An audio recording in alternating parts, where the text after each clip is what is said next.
Good morning and welcome to the morning update on TVXYZ. Now today happens to be a throwback Thursday, so I really want to know what you will be throwing back today. Send in your messages to the numbers that we usually put on the screen and we will read them. Also, do not forget to join the discussions on our newspaper headlines, on the news stories, and even the newspaper reviews that we talk about. Now today on social issues, I have two stories that I'll be discussing. One, a really sad one concerning the comedian Funny Face, and another one, I don't know if I should call a lie, from a very prominent person that we have been seeing since yesterday because he was in front of the vetting committee as a minister designate for health. There's a many more we will talk about, but you know I don't do this alone. I have with me my very able co-host. You are putting me on the spot. Yes. No problem. My name is Erica Hianyo, and I'm sure yesterday you followed proceedings at the vetting committee. Kandapa was there. A lot of issues came up. What was of interest to me was his response to the Techiman South violence and other related ones during the just ended elections and the invasion in parliament. And he was asked who specifically, and I remember he said he's forgotten the name. And Abner talked about the minister designate for health. He answered a lot of questions. $100 million allocated for COVID management is gone, finished. And then he also responded to a number of questions on ongoing projects. One of them is the La General Hospital expansion project, a 68 million euro project. And the commissioning was in August last year, and many people would have thought that because the facility is situated in the heart of La and serves people in Labadi, in Osu, as far as Teshi, Nungwa, and so on, it should have been ongoing. He says the project is ongoing. We'll find out the details. Also, and I'm also hearing that one of the presidential staffers is having some difficulties. Yes. It is trending on social media that the wife has filed for divorce. What people are interested in is the properties. And I don't know why somebody's personal issue will go viral and people are interested in what they want to share. I think because he's in public office. But me, what I'm saying is that the wife said something about him not communicating, and this is a communication that is their family matter, so let's do it. All right, but let's take some inspirational message from Obo Biadakon Opoku.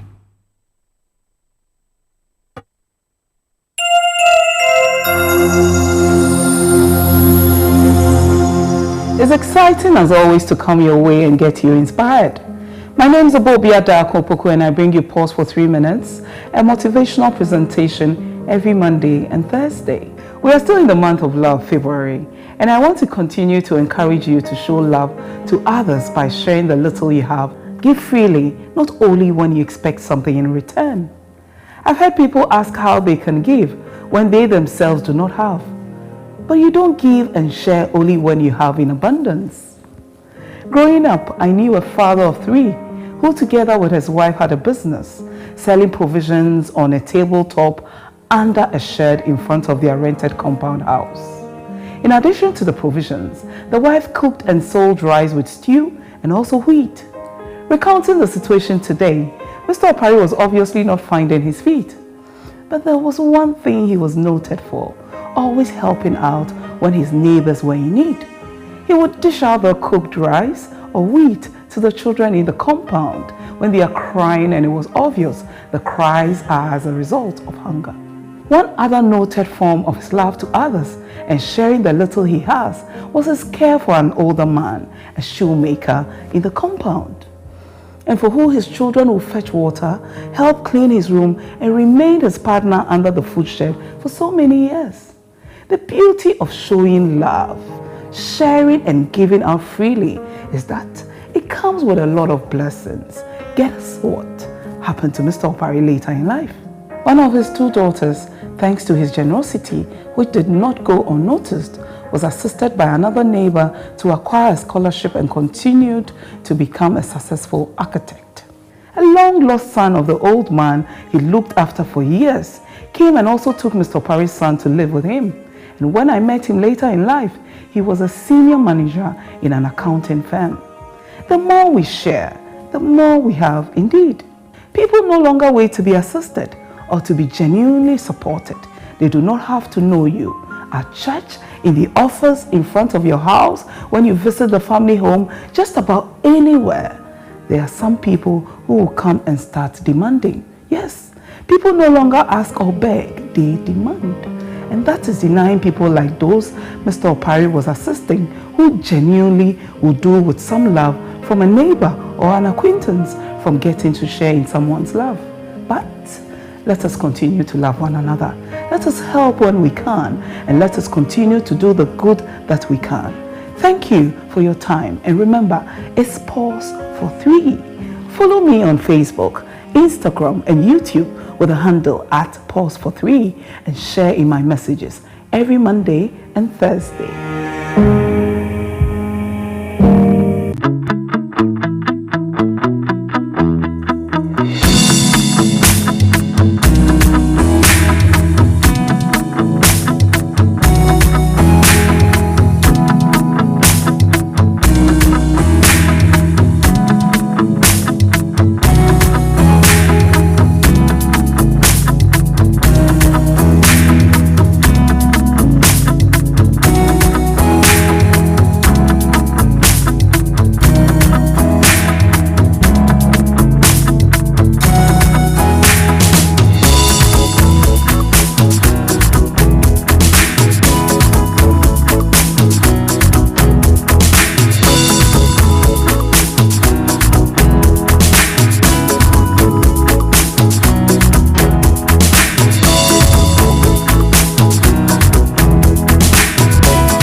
Welcome back. This is the newspaper headline segment of the morning update on TVXYZ and Wezo TV on Facebook and YouTube. Remember, you can also follow TVXYZ on YouTube. I am Erica Hianyo. I'm here with Abena, and together we'll be telling you what is in the newspapers. I've been following conversations in social media, and in as much as it is inappropriate to talk about somebody, especially when they have problems with relationships, I think there is one thing that is cutting across. A lot of people are interested in some of the aspects of the suit filed. There is a Facebook post which says, in 4 years, 16 flats at Bubuashi, 16 flats at Weja, story building at Teshi, house at La, house at Senya Breku, and a waterfront at Adan. And this one is from Koku Mauli Nenegbe. Then this one from Richard Kodionyaku says, marriage is a complex enterprise. Proceed carefully. As for the other part, may we be blessed with response to corroborate or otherwise of the property claims. If it is so, all in 4 years we wait.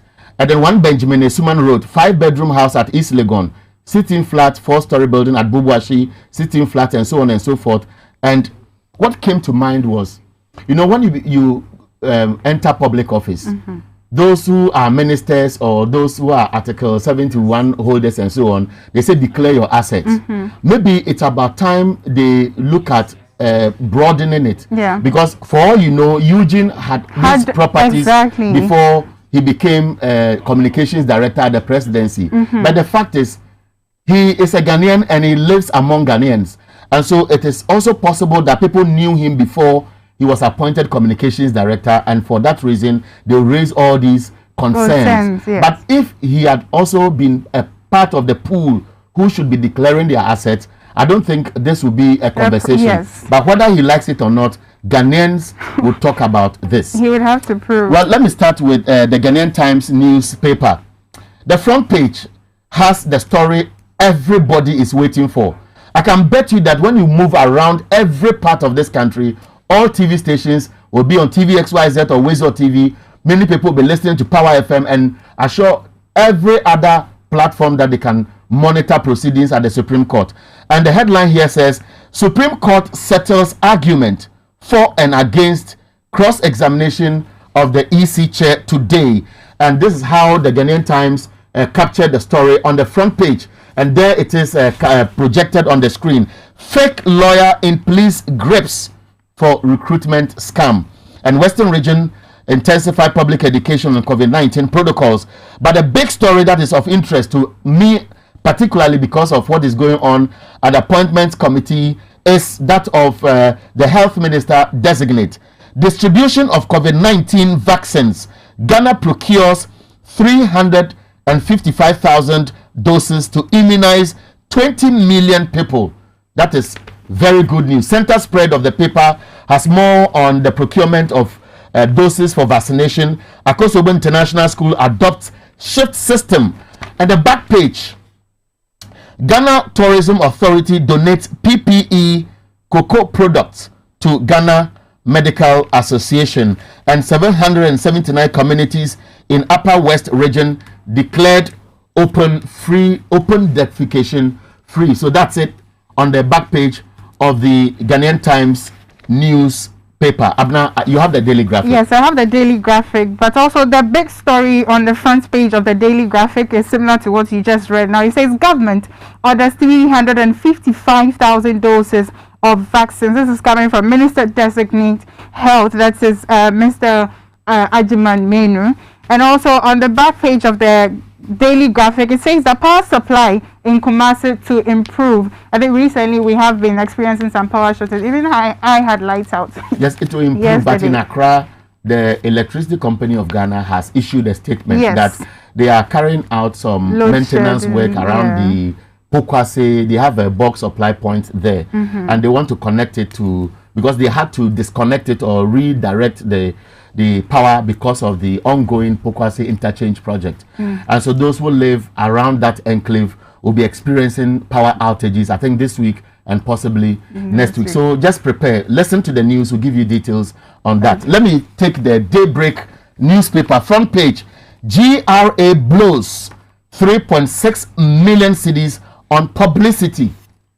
3.6 million cedis. Charlie. I do. And then Kandapa shields boy who beat up soldier. And Western Region Police intensify education on wearing of nose mask. Let me quickly do the analyst before you go to your papers. The business analyst on its front page. Ghana Stock Exchange seeing first overall Ghana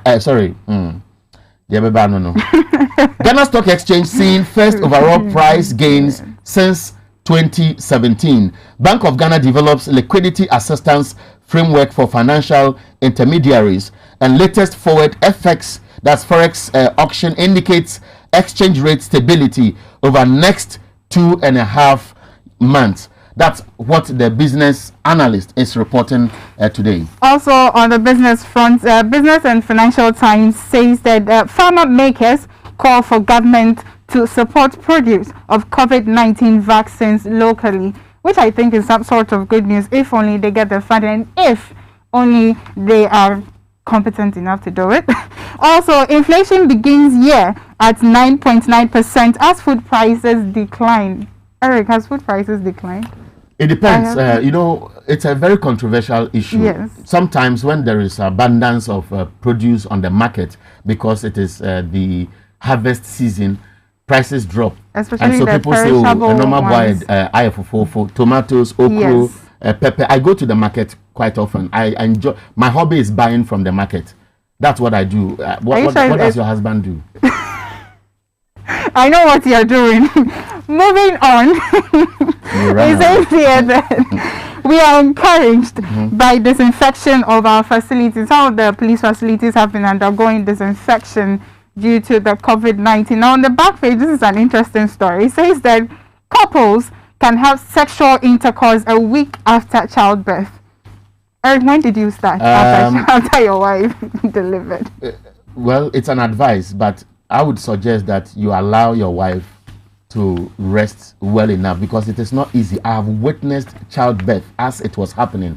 I did a documentary on medical waste some time ago when I was working at a different entity, and the focus of the documentary was look at how medical facilities dispose of medical waste. So I had to go to the mortuary, I had to go to the pathology department, I went to the labor wards where I saw women deliver, and so when they take out the placenta, how they separate them. So in some of the facilities, they had maybe a disposable container with maybe blue polythene or black polythene and so on. If somebody developed a sore and they have to push out the pus or anything, how do they dispose of it? If they do autopsy on somebody and they open the brain, how is it managed? And then beyond that, if they amputate a leg, what happens? If a baby dies, childbirth, where is it disposed of? And there were several revelations. If you go to some of the private facilities situated in communities, they didn't have proper way of disposing medical waste, apart from incinerators and so on. Some had something like septic tanks where they dumped some of these things in. And the impression I got when I was speaking to some of the medical experts was that when some of these decompose and then they sip through the soil and enter the water table, and the water table is strong enough and the land slopes, they may move towards another area, and assuming somebody has dug a well, the person may be taking contaminated water. It was a huge project, and I'm proud of what we did. And I can tell you that when I witnessed a woman delivering, I don't think that I will chase my wife 1 week after that for pleasure. I won't do it. Was this after your firstborn, secondborn? I have 3 children, and the Chronicle on its front page says, how woman in labor escaped death. We are all aware of this story, and this woman alleges that 4 or 5 days after the incident, she's yet to be contacted by the police to take her statement. And that's how the Chronicle newspaper takes the story. And then other stories on the front page says, land litigations others cause of delay in constructing 88 district hospitals, and Ghana is stable, no fears, can Dapa. So that's what we have in the papers. Wisdom, Hede Joma. Today I'm just taking it cool. Will be joining us shortly with the news.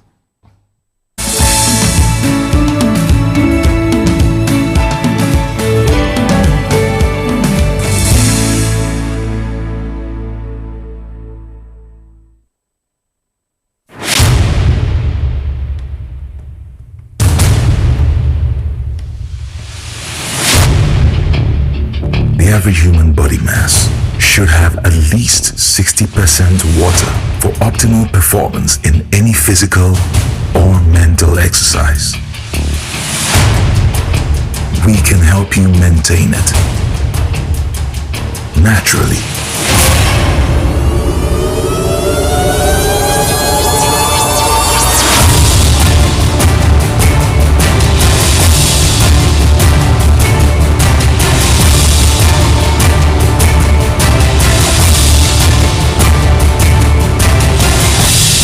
X Natural Mineral Water. Simply natural.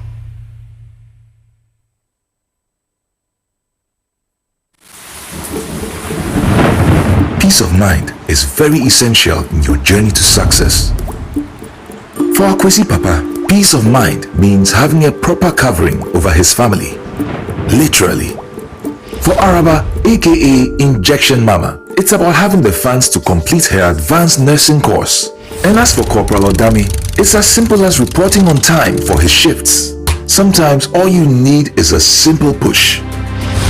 At Needs Microfinance, we have tailor-made loan packages for salaried workers under the Controller General's Department. With the low interest rate and quick wahala-free process, you are guaranteed of a timely solution to get back that peace of mind, literally in 30 minutes.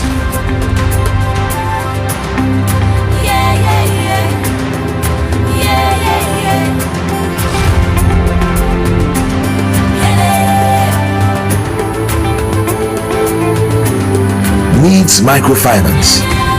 Growing with you.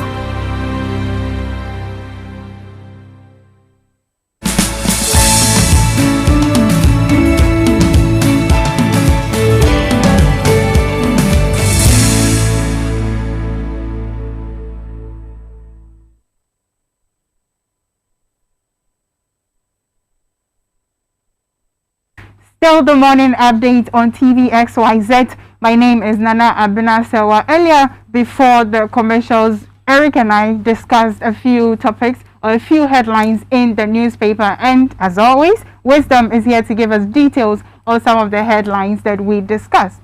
Good morning, Wisdom. Good morning, Nana Abena-Sewa.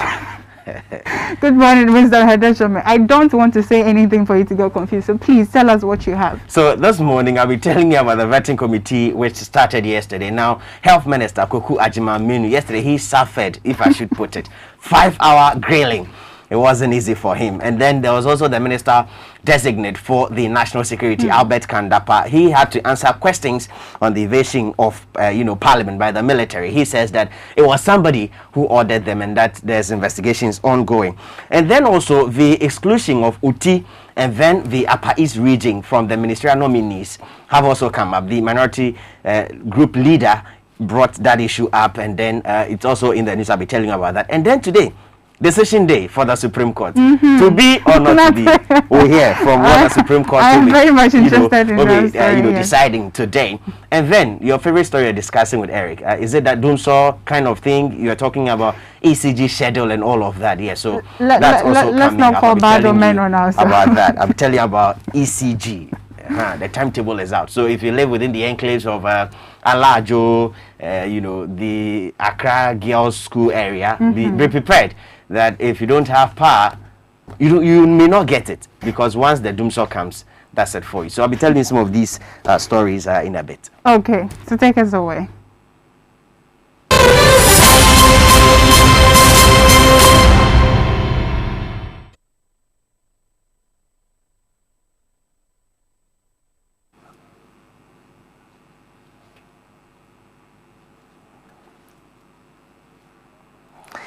Many thanks for joining us this morning for the news in brief. Now, Health Minister designate yesterday had a tough time answering critical questions bordering on national issues left hanging before the December 7 general election. Now, key among them were the abandoned project, COVID-19 management and expenses, the state of the promised 88 district hospitals, and other outstanding projects the Nana Addo-led government promised before the end of his first term. Now, Kwaku Agyeman-Manu, who endured a 5-hour grilling session at the point, had to plead for 10 minutes break. Now, the focus of the vetting, unlike the 2013, focused on performance of the nominees and promises made. In response, the nominees said 33 more have been promised though, and construction work is ongoing. So the initial costing was done on the basis of averages, and we were looking at between $5 million to $7 million per hospital. On the issue of equipment and other logistics came in, other equipment came in, we were still thinking that a maximum $7 million could do what we should do. If you multiply this by 88, and the 88 has even changed to 111. We are adding on regional hospitals for regions that do not have regional hospitals, especially the 6 new ones.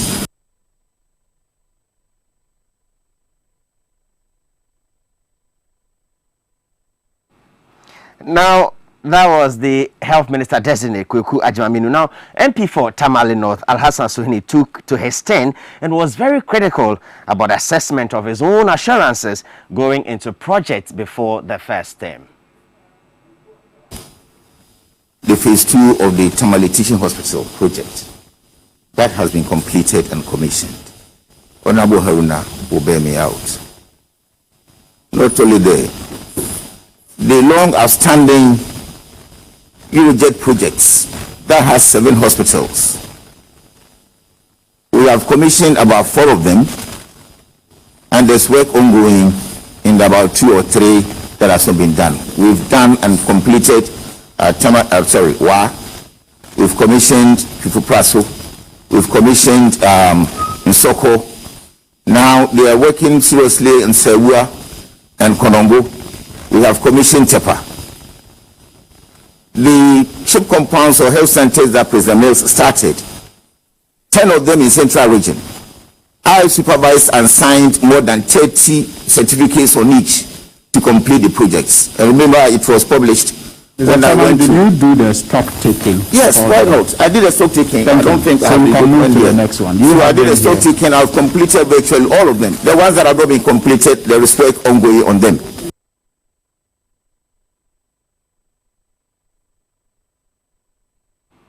Let's stay a little longer on the proceedings yesterday because Kweku Agyeman-Manu has hinted of plans to increase premium to prevent the NHIA from collapse. He also hinted of plans to include mental health care under the scheme. He was responding to a question from MP for Madina, Javier Xavier Susu. Of people with mental health cases come and some don't even have money to pay for folder and very basic services that under the Act are required to be free, but unfortunately are burdened with payment for these services.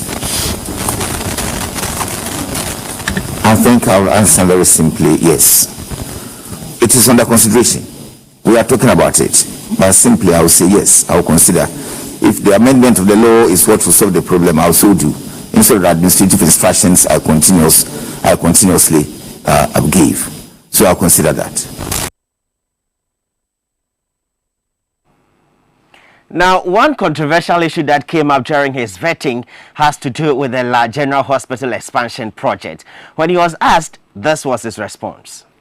Still, I'm very happy with my performance with abandoned projects and projects that had not been completed as I speak now. What we started came last year or so, 1.5 years. That is when, getting close to elections, you saw me commissioning and doing sword cutting and several things in health. So going forward now, you will see a few ones that will come up, like the Lawan, the Central Medical Stores, the hold it. The Lawan, what's wrong with it? It's become a football park. So what assurance are you giving the people of La in this committee, like General Hospital? The contractor mobilized to site. You see only the even before commissioning plaque. Just there. Honorable Chair, what I'm saying that since after Christmas, I haven't been to the site. They haven't done the site meeting to have brought me a report. When you are confirmed, will you visit like General Hospital to monitor the progress of work since the president cut short for it? Did you say I should go and do that? When I finish, that's okay. Thank you very much. But honorable colleague, you know how I told the country to see health infrastructure. Me, I won't leave this and sitting down without me going there. You know my work. So you know his work, certainly. Now, he also took time to answer questions relating to frontline health staff and COVID-19. He was responding to a question from the NDC group leader, Haruna Idrisu. I must admit that there have been some delays to some portions of these frontline workers.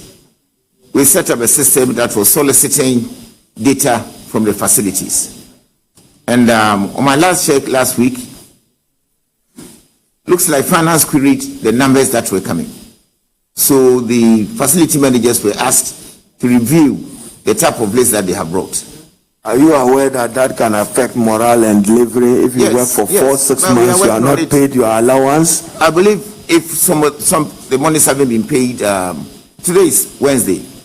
We sent them, they brought some of those for which validation have been done. When will they be paid their allowances? I expect by close of this week. Monies will have been released and they may have been paid.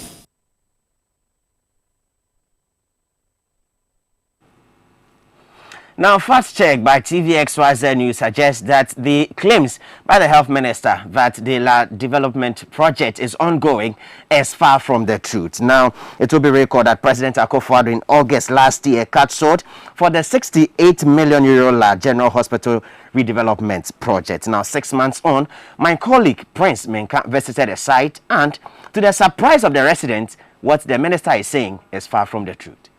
The site that used to house the La General Hospital, and as you do remember, during the NDC administration, the upgrading was done. The La General Hospital is a center for a number of people that do come here for treatment.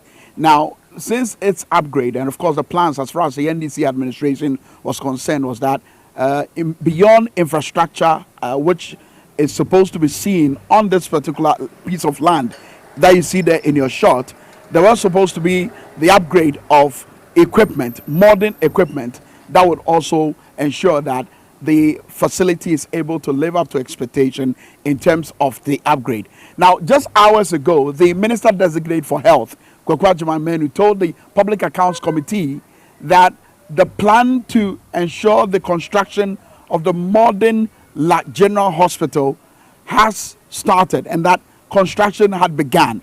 And so we decided to come just to see if indeed the construction has really begun. And as you can see there in your shot, that's a bare land with no contractor on site. Maybe these horses may pass as the contractors if you're to go by the words of the minister, which he disclosed at the Public Accounts Committee. Or probably the weeds that these horses are feeding on may pass as a canteen, or probably it may pass as the consulting room. So clearly this bare land, which some time ago, according to locals here, served as a football pitch, has not seen any form of development, and the construction is yet to see the light of day. But the plan is quite constant. The plans that the NDC administration had was that this facility, which used to house the General Hospital, will see a major facelift, and that includes the inclusion of modern equipment to meet the demands of the people within this community, and of course, those who come from far and wide. A couple of people that I spoke to on the streets of Accra are livid and of course worried. Sure, he's lying because work is not going here. It's not going on here. And they just put on the fence wall. They raised the fence wall, and we asked them. They said it will be started by this year, early this year.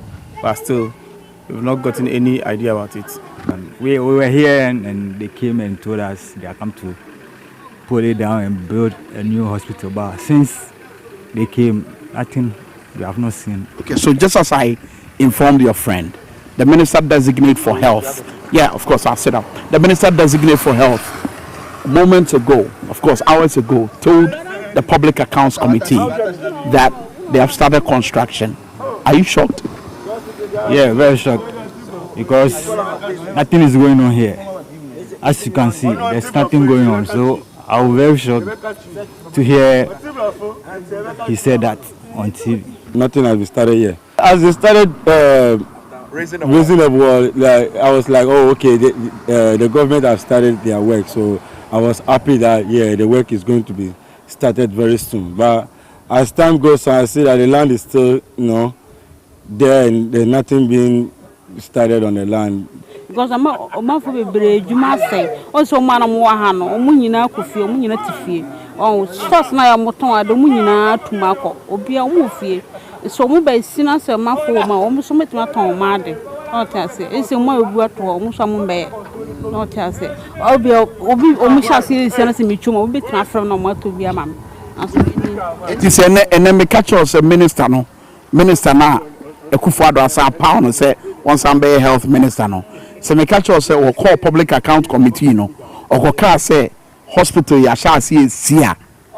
What's say? Oh, boy, for me, why? Why not, boy? We shall see beer. We shall see beer. Once only to furnish him, boy, I'll make us some wishes.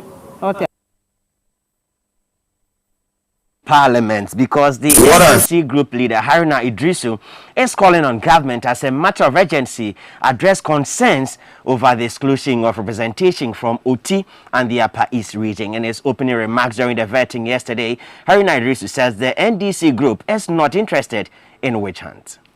Fine striking is that in the president's nomination, and this for purposes of national unity and recognizing the diversity of our country, the Upper East region and the Oti region are conspicuously lost in the long list of 27 ministers so far communicated to 30 ministers so far communicated. We don't find any representation from the Upper East region and from the Oti region. For purpose of national unity, I'm sure the president should take some clue as we begin this important process.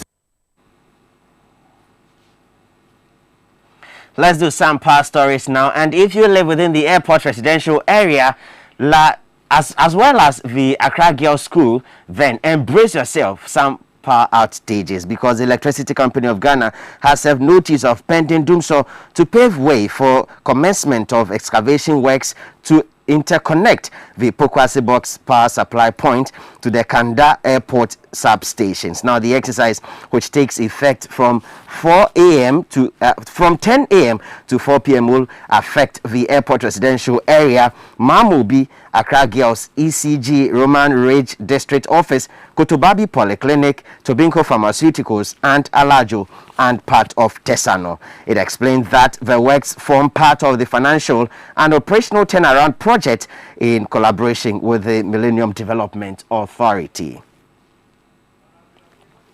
Let's go to the Supreme Court now, because the court will later this morning resume sitting amidst high public interest the expected rulings on whether or not Jean Mensah will take the witness box for cross-examination. Last Tuesday, there was heated argument when lead counsel for the petitioner tried to convince the court on why the denial of opportunity to grill Jean Mensah will raise serious doubts. Now, we shall bring you live coverage of proceedings as it happens today. We, as counsel for the second respondent, decided to take this course of action, and we indeed feel that this is the master stroke. This is a constitutional office holder, so our case is very different from some of even the English cases that were being cited are of no moment when it comes to this peculiar matter that we are dealing with in court. Now, before we go, Minister Designate for Education, Dr. Yao Edichum, and the Minister Designate for Defense, Dominic Nitiwul, will take their turn at the appointment committee today. Tomorrow, the committee will vet Minister for Parliamentary Business, Osei Mensah Bonsu, and Godfred Yeboah-Dame, who has been elevated as Minister for Justice and Attorney General. But before we wrap up, let's listen to how Albert Kandapa, Minister Designate for the National Security, handled some questions, especially regarding the evasion of the military. Couldn't agree more with you. I mean, it's obviously a strange thing when you have soldiers going into a parliamentary chamber for whatever reason. When I saw it, I was also alarmed. My colleagues were equally alarmed. All of us in government were alarmed that something like that had happened. So I did take the trouble to find out how it happened. But remember, it was that simple. Somebody, a commander, in his opinion, thought that things were getting out of hand in the chamber and that they needed to go there to try to restore order.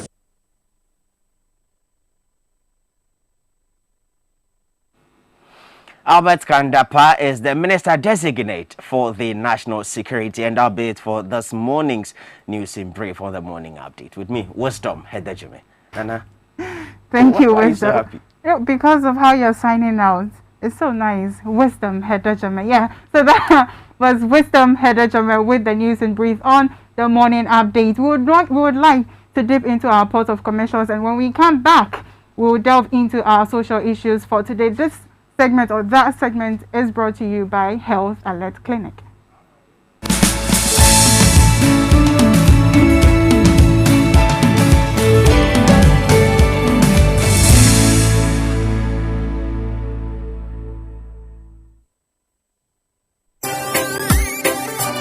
Kofi na sɛn habama tumi sa yadeɛ bia ɛna nka metina hɔ ma me yadeɛ yakumie. Oh, na den Health Alert Clinic deɛ yɛde habama ɛne organic product nko a ɛna sa yadeɛ. Bɛɛma ne wɔ ba a wɔn ho ayɛ modene monkɔ Health Alert Clinic. Health Alert Clinic deɛ sɛ yɛ bɛɛma a wontimi mu adwuma yie, menstrual disorder, hypertension, anaasɛ ɛnam yadeɛ STDs, wowɔ dwonsom yadeɛ bia yɛbɛte ne tɛ ɛde ama wo. Wɔsan so yɛ massaging ɛne physiotherapy. Ɔmo wɔ diagnostic machines ɛde hwehwɛ nipaduam. San so na ultrascan. Health Alert Organic Shop nso wɔ hɔnom a organic product nko a ɛna wɔn tɔn hɔnom. Hwehwɛ yɛ kyerɛ kwan ɛwɔ Medina Post Office. Yɛwɔ First Atlantic Bank no akyi hɔnom a ɛwɔ Nkran. Frɛ yɛn ɛwɔ 0242 518893 ana 0242 518865. Health Alert Clinic. Go Herbal.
still on health. Let's go herbal. You know, this segment is brought to you by Health Alert Clinic. Go to them for any of your chronic diseases, from the heart to the kidney to your heart, again, anywhere that you do not feel good, just go to Health Alert Clinic and they will have you covered. Or you can also call them on 0242 51 8893 or 0242 51 8865 and go herbal. Now, getting into our social issues for today, I'll be talking about two things. One has to do with the emotional video on social media or circulating on social media. I'm pretty sure you have seen it or even heard about what happened to Funny Face over the weekend and through to Monday and Tuesday. But before I get into that, yesterday at the appointment committee vetting, the health minister designate, Mr. Agyemang Manu, did make certain claims or did say or state that certain projects were ongoing, which apparently are not. But before I delve into it, or before you start thinking that I'm getting ahead of myself, watch this video. The site that used to house the La General Hospital, and as you do remember, during the NDC administration, the upgrading was done. The La General Hospital is a center for a number of people that do come here for treatment. Now, since its upgrade, and of course the plans as far as the NDC administration was concerned was that beyond infrastructure, which is supposed to be seen on this particular piece of land that you see there in your shot, there was supposed to be the upgrade of equipment, modern equipment, that would also ensure that the facility is able to live up to expectation in terms of the upgrade. Now, just hours ago, the Minister Designate for Health, Kwaku Agyemang Manu, told the Public Accounts Committee that the plan to ensure the construction of the modern La General Hospital has started and that construction had begun. And so we decided to come just to see if indeed the construction has really begun. And as you can see there in your shot, that's a bare land with no contractor on site. Maybe these horses may pass as the contractors if you're to go by the words of the minister, which he disclosed at the Public Accounts Committee. Or probably the weeds that these horses are feeding on may pass as a canteen, or probably it may pass as the consulting room. So clearly this bare land, which some time ago, according to locals here, served as a football pitch, has not seen any form of development, and the construction is yet to see the light of day. But the plan is quite constant. The plans that the NDC administration had was that this facility, which used to house the La General Hospital, will see a major facelift, and that includes the inclusion of modern equipment to meet the demands of the people within this community and, of course, those who come from far and wide. A couple of people that I spoke to on the streets of Accra are livid and, of course, worried. Sure, he's lying because work is not going here. It's not going on here. And they just put on the fence wall. They raised the fence wall, and we asked them. They said it will be started by this year, early this year. But still, we've not gotten any idea about it.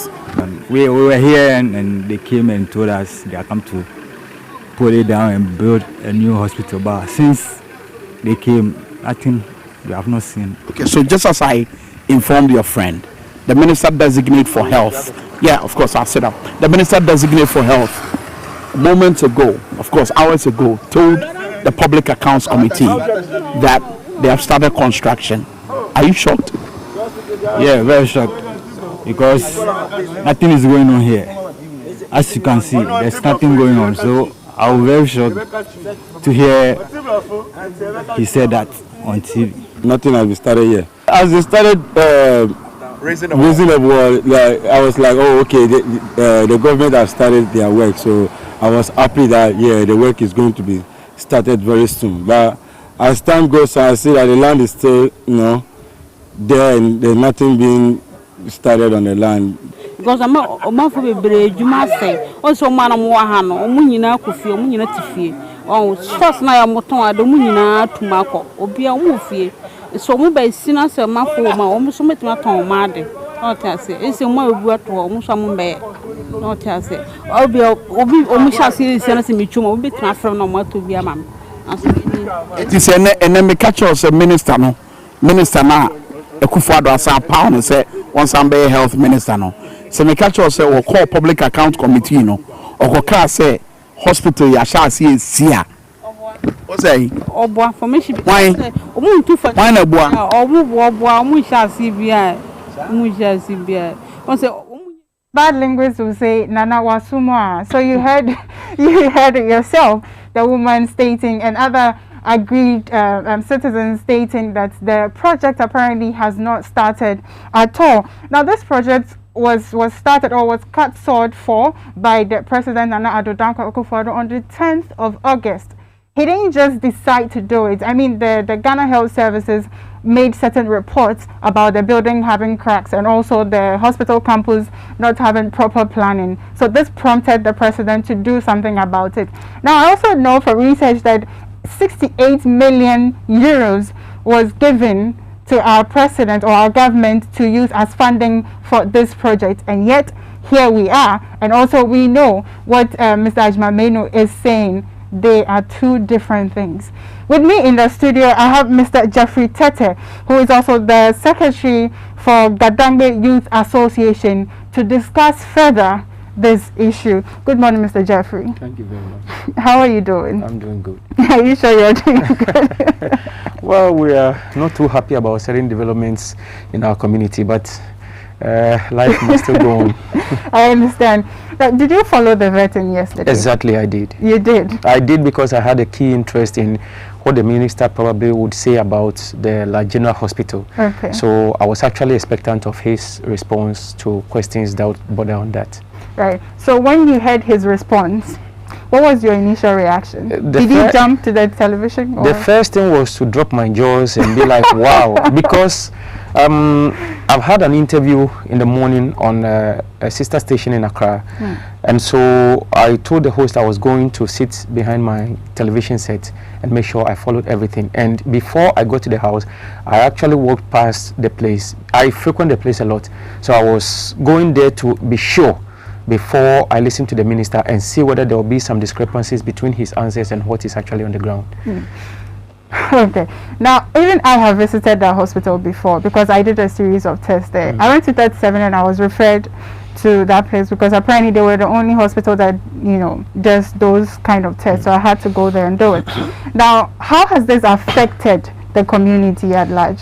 Because I know a lot from La, Teshi and thereabouts, or people come there for certain...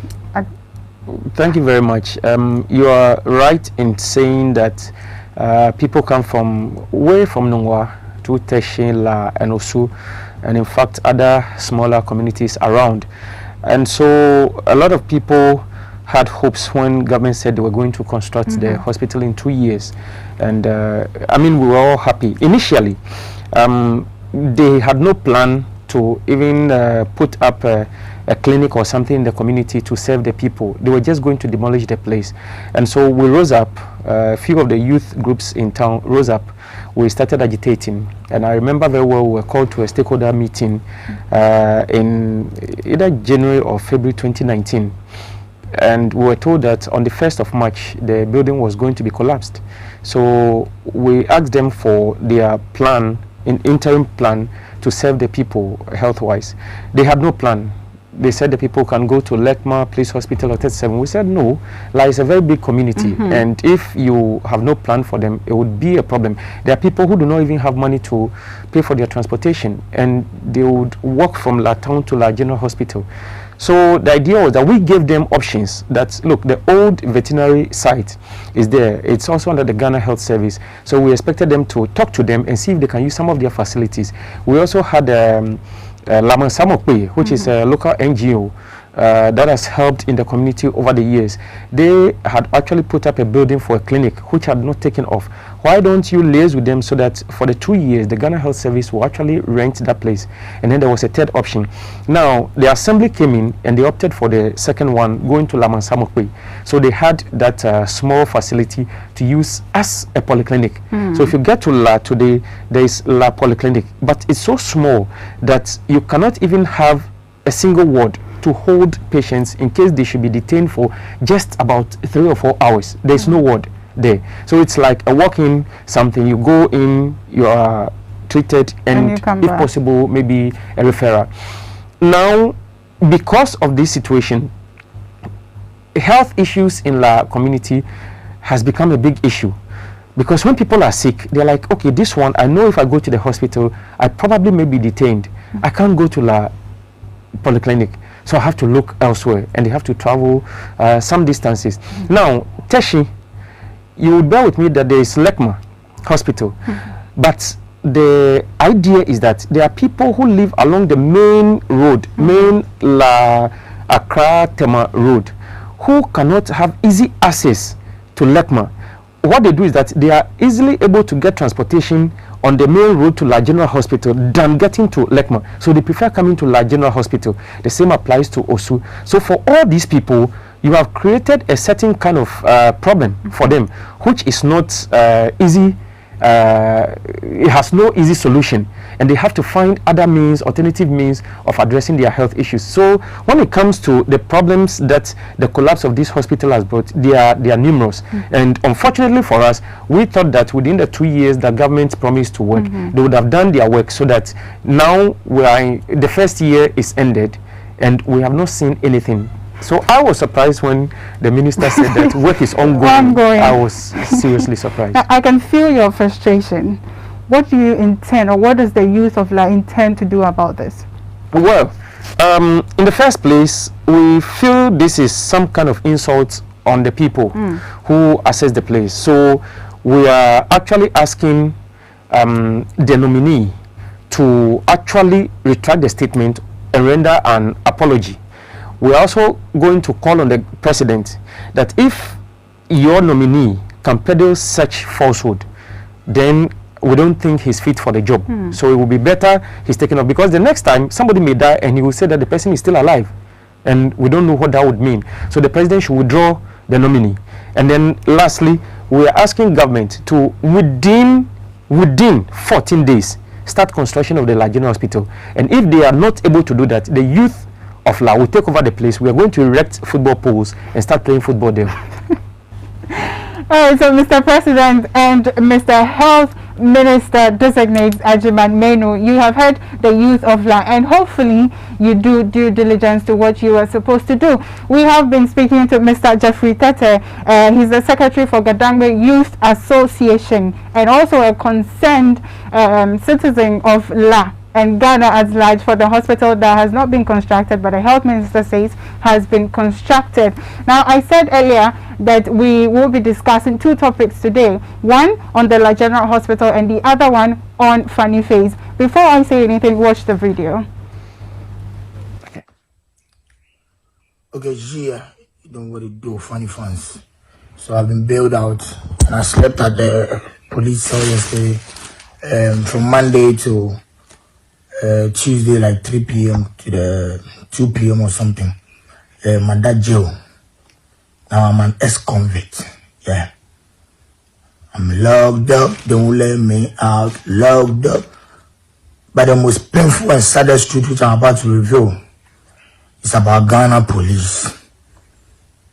When they came to arrest me on the highway, they arrested me at the Millennium City Road, around where they said Millennium City Road, and I'll be a pharmacy because I've just gotten down to go and buy pharmacy. Hey, to go and buy pharmacy, to go and buy medicine. You know, it's not been easy for me. Guess what? The moment I got down, the police car crossed me. Charlie, the way they beat me on Monday, the way the police treated me on Monday, I'm the uncle of no, I'm the Puma Charlie. People there, what did I do wrong? Maybe you papa yo, maybe you papa maybe you pay money that. Maybe many as in baby. Jam for 10 million. I got to speak again. Just 10 million. I got to speak to happy myself. You be anybody that. And I buy you. Me money yo. Me money yo. Me don't put an atino. Me susa. Only pen. Only pen just fighting for my children.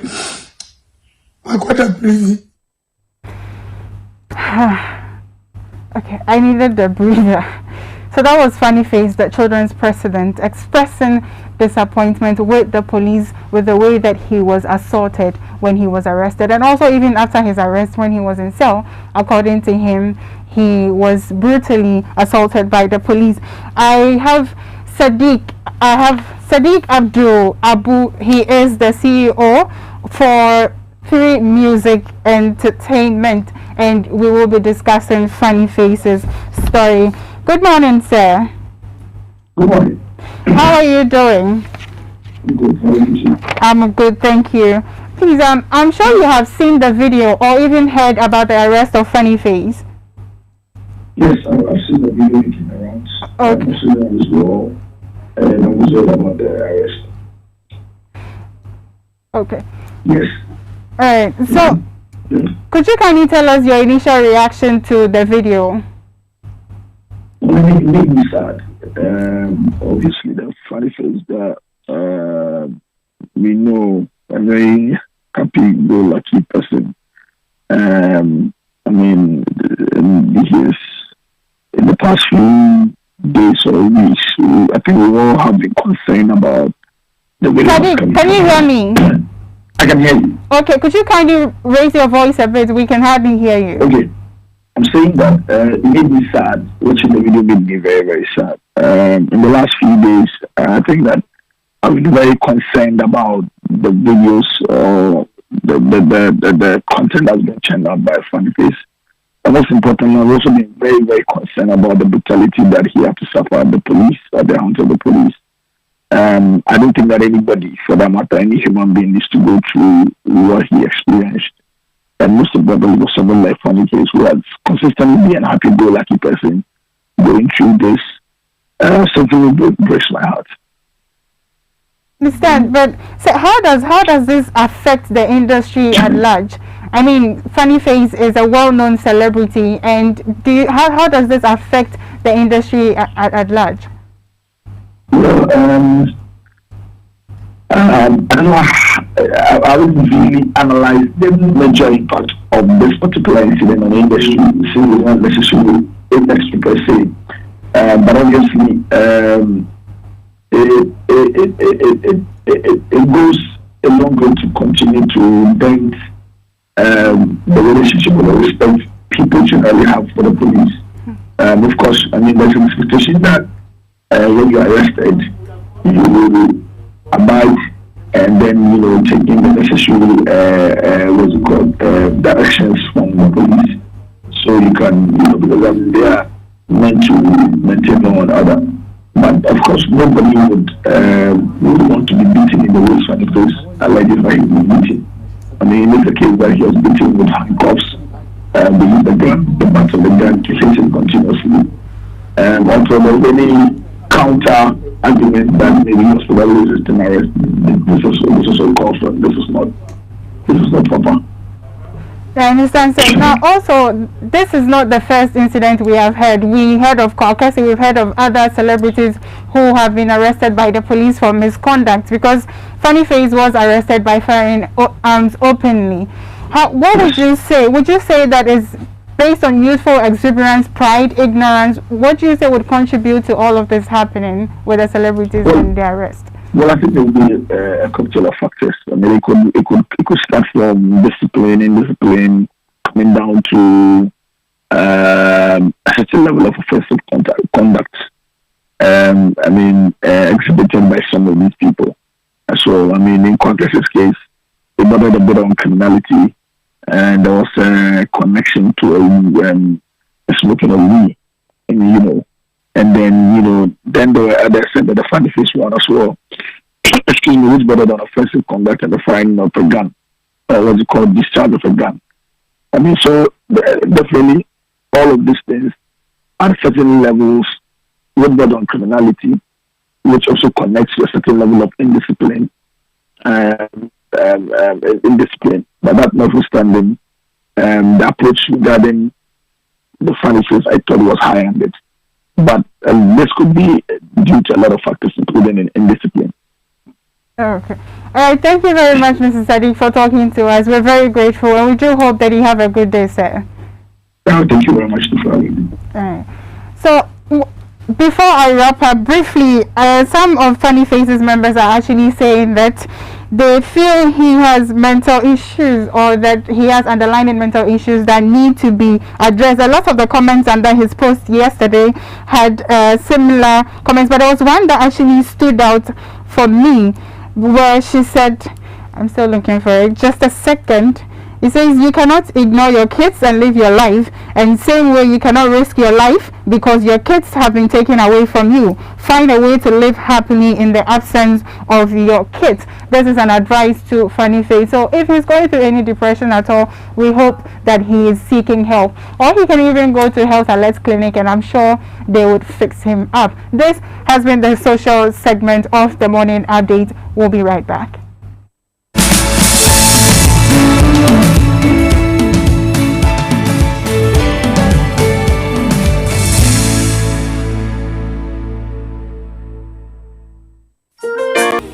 You are caught pants down. Of course.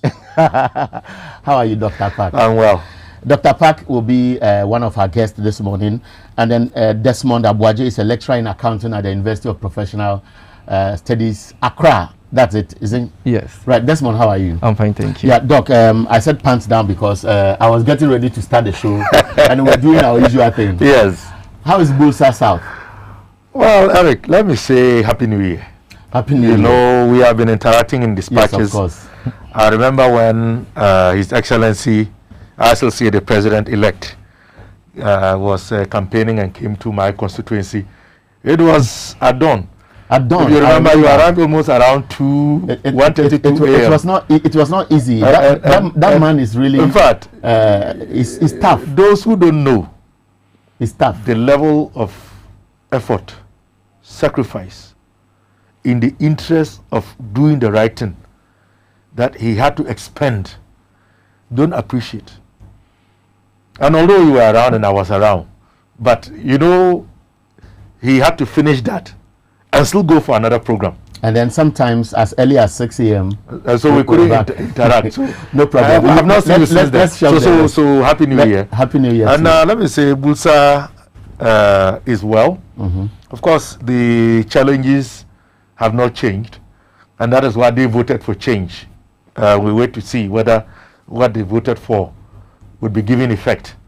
But all in all, within the context of what we have to deal with, they are doing their best in anticipation for seeing an improvement in their conditions of life. Schools have reopened.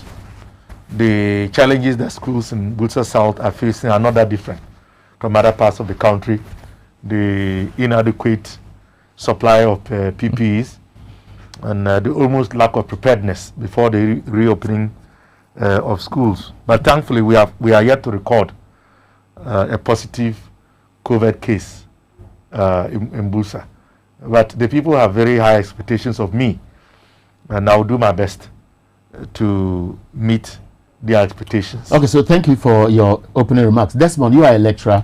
I'm sure some few days ago we heard about students queuing because they have to go through the COVID protocols at UPSA, but we know it's been resolved. How is campus and learning, especially under these trying times? Okay, so good morning to you and your listeners, and I'm very happy you have me here. Learning hasn't been the same, especially because we have to combine both the online and face-to-face. But all in all, I think teaching and learning is going on well. Okay, thank you. So now let's start our conversation.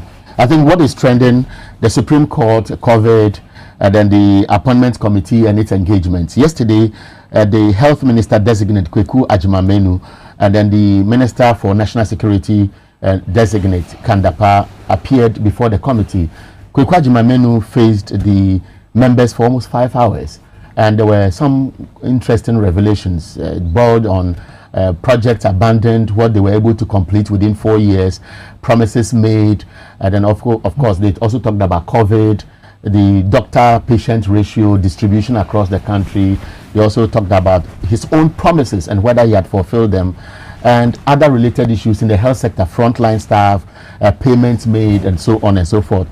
Now, when Kandapa also appeared before the committee, I think what stood out was about missing girls, how national security was operating, issues about the killings during the elections. The Techiman South was one key issue that was raised, and he said up till now they don't know who actually fired the shots when the video actually, as Okudzeto Ablakwa put it, was available. He also spoke to issues about the invasion of Parliament, where you are a member. So I want to start with you. Let's focus first on Kandapaa and his responses. Now, what is your initial response to all what you monitored yesterday? Very well, Eric. As you know, Parliament itself has been suspended as a result of the increasing numbers of members and staff who have tested positive to COVID-19. But in giving that directive and taking that decision, the Right Honourable Speaker Alban Smana Bagbin, who I believe was really born to serve in Parliament and was destined to become a speaker in this very critical time of our nation's history, made it very clear that because of the need for government machinery to thrive, even as we are dealing with a multitude of challenges, including the challenge to the legitimacy of the current president, it was necessary for the Appointments Committee to continue to do its work. And in the wisdom of the leadership of Parliament, it was decided that certain key ministries ought to get occupants. And it is within that context that we saw the National Security Minister and the Health Minister, for good reason. For good reason. Any COVID and managing who knows the country. All right. You know, dynamics, societal dynamics of today would agree that these two must go first. Of course, education would follow and what have you. So they are going to the defense and education. Exactly. For good reason. So we are prioritizing, even within the context of the challenges that we have to deal with. I must say that I was not impressed. And I was disappointed with the responses that the Minister Designate for National Security gave to a multitude of questions. I mean, we can't digest all of them, but I would perhaps cite one or two or three. And I know Ghanaians were glued to their TV sets, and many have passed their own judgments about the responses. First, to do with the military invasion of Parliament on the dawn of 7th January 2021. To think that a former National Security Minister who has been in acting capacity, whom we believe would have been very involved in security arrangements generally, including security arrangements on that fateful dawn, would try to pretend as if he had no full knowledge about who authorized, who directed the quote-unquote said commander, whom he claims not to know the name, to come into the chamber with troops. I mean, let's be honest. Are you suggesting cover up? He can tell it to the Marines. I was there. We all knew the stakes were very high. Even in the build-up, there is no Ghanaian who did not know the stakes were very high. We all knew it was between the now former Professor Michael Quay and Alban Smana Bagbin. We all knew that both parties, at least officially, had equal numbers. 137, 137, one independent. And so both sides were well prepared. But we knew that we had an upper hand for obvious reasons. It was very clear that even within the MPP fold itself, a whooping 7 or more MPs from the MPP had a difficulty accepting the candidature of Michael Quay. So we were very certain that our candidate was going to carry the day. And it was not just because of their whatever disagreements, but our candidate had a track record. He is somebody who had served his entire adult life in Parliament and was nominated. So we knew that the odds were in our favor before. But I think the specific issue at stake now is not what happened, but who were the actors. Well, that is why I'm trying to give you the background information. So there was a concerted effort by the other side to get their candidate to win by hook or crook. And that effort began with, as was publicly visible, to violate the Constitution and our own standing orders, which says that the election of the Speaker of Parliament must be by secret ballot. So all the brouhaha, disruptions, you can name it, that went on, was because they sought to violate a constitutional provision supported by our bylaws, because they were not confident, knowing what we knew, that they also knew that their people could be shipped in line to all vote for their candidate. So it was as part of that effort to try and intimidate us, because we had stood our grounds on more than one occasion when they would vote and then show their ballots, to which we oppose. That caused powers from above to authorize the military into the chamber as a measure to intimidate us, so that they could get their way. Now, so that was why when the army moved in, if you notice, the MPP side was sitting they moved on the left side. They did not even take a break. They proceeded straight towards us. But because we also had intelligence that this was going to be the case, we decided not to wait. So we met them in the middle of the chamber. So why would you blame? I'll come to you, Desmond. Why would you put the blame on the National Security Minister? Is the National Security Minister. When we knew that before the inauguration of the president and even the parliament, the 8th parliament, there was heavy deployment of military personnel there. And so at that time, were they going to take instructions from National Security or the Chief of Defense Staff or the IGP or whoever was going to be in control? This sounds very National security is a very important matter in every nation state. A National Security Minister clearly would have known what was, as the Americans would say, what was going to go down. We know that even the biggest authority of the land, the president, did not sleep. That night was a night that everyone who mattered in this country politically was wakekeeping, because the outcome had implications, and we are beginning to see that. So for the National Security Minister to be designated to be asked, and then he pretends, he was alarmed, he was worried, it should never have happened, it has happened, it should happen in the future. And now he knows that it was the commander who made a decision, listen to this, to intervene because he felt there was disorder, or if you like, lawlessness, to come and restore order. I mean, you and I, we know the conduct of our men and women in uniform. They don't just do things on their own volition. Somebody was behind. And when he was asked to name the said commander, he feigned ignorance. How did you know all of that you told us when you have sworn an oath?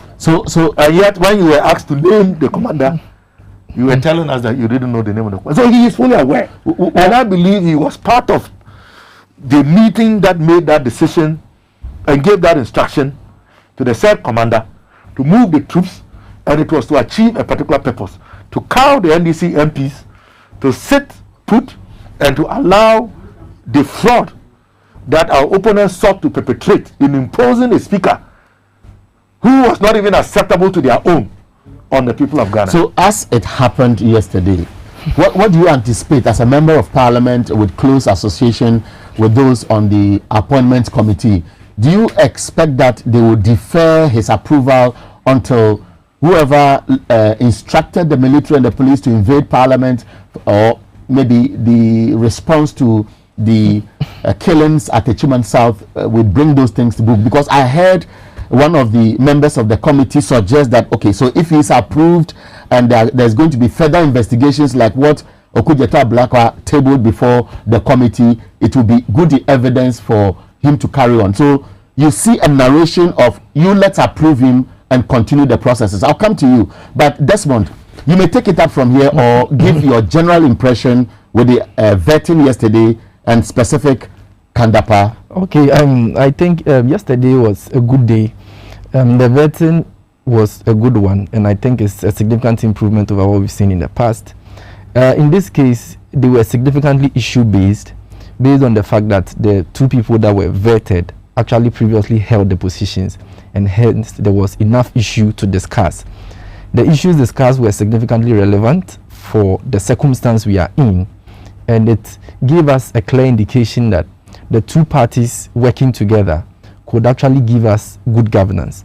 You will see that in this particular instance, questions came from both sides, which was clear indication that each member of parliament who was on the committee had clearly in his or her mind that he was serving the people of Ghana in his or her constituents, and hence that formed the basis for that person's presence, and hence the person put questions that were relevant to him or her. Generally, I think yesterday's vetting of Honorable Kandapa didn't come as a surprise to me in terms of the line of questioning and the line of answers he gave. And I think both parties did very well. The questions were good, the answers were good in the circumstance, because he knew what had happened, he knew he was the minister in the past administration, and definitely he would definitely be faced with those questions. And I think he prepared adequately in the circumstance to face the questions.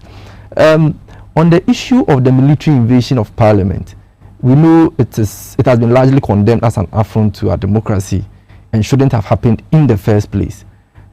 He made a significant statement that it was a commander that actually ordered it.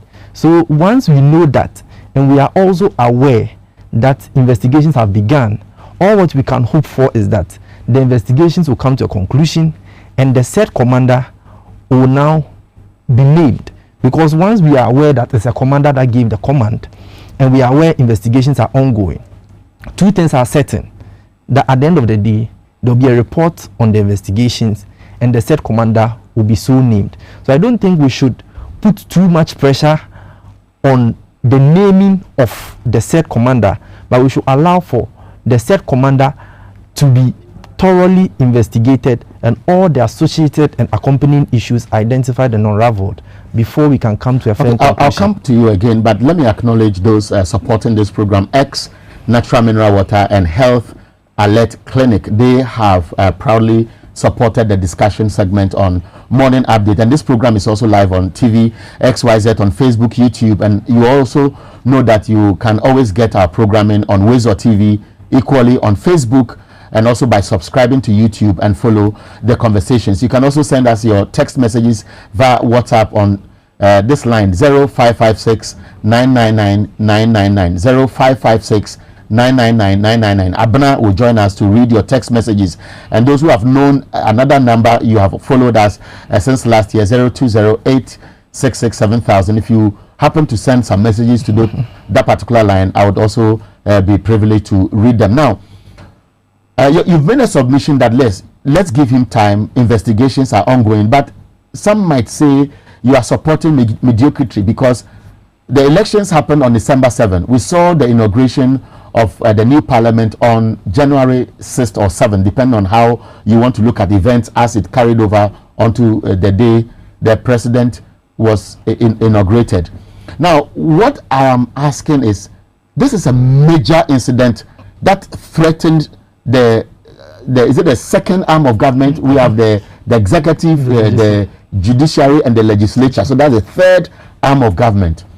And we are saying that after 4 weeks, 5 weeks, 6 weeks, it is enough for a national security minister to take it as an usual thing and tell a whole house, which was the victim of that attack, that, oh, I don't know who was involved.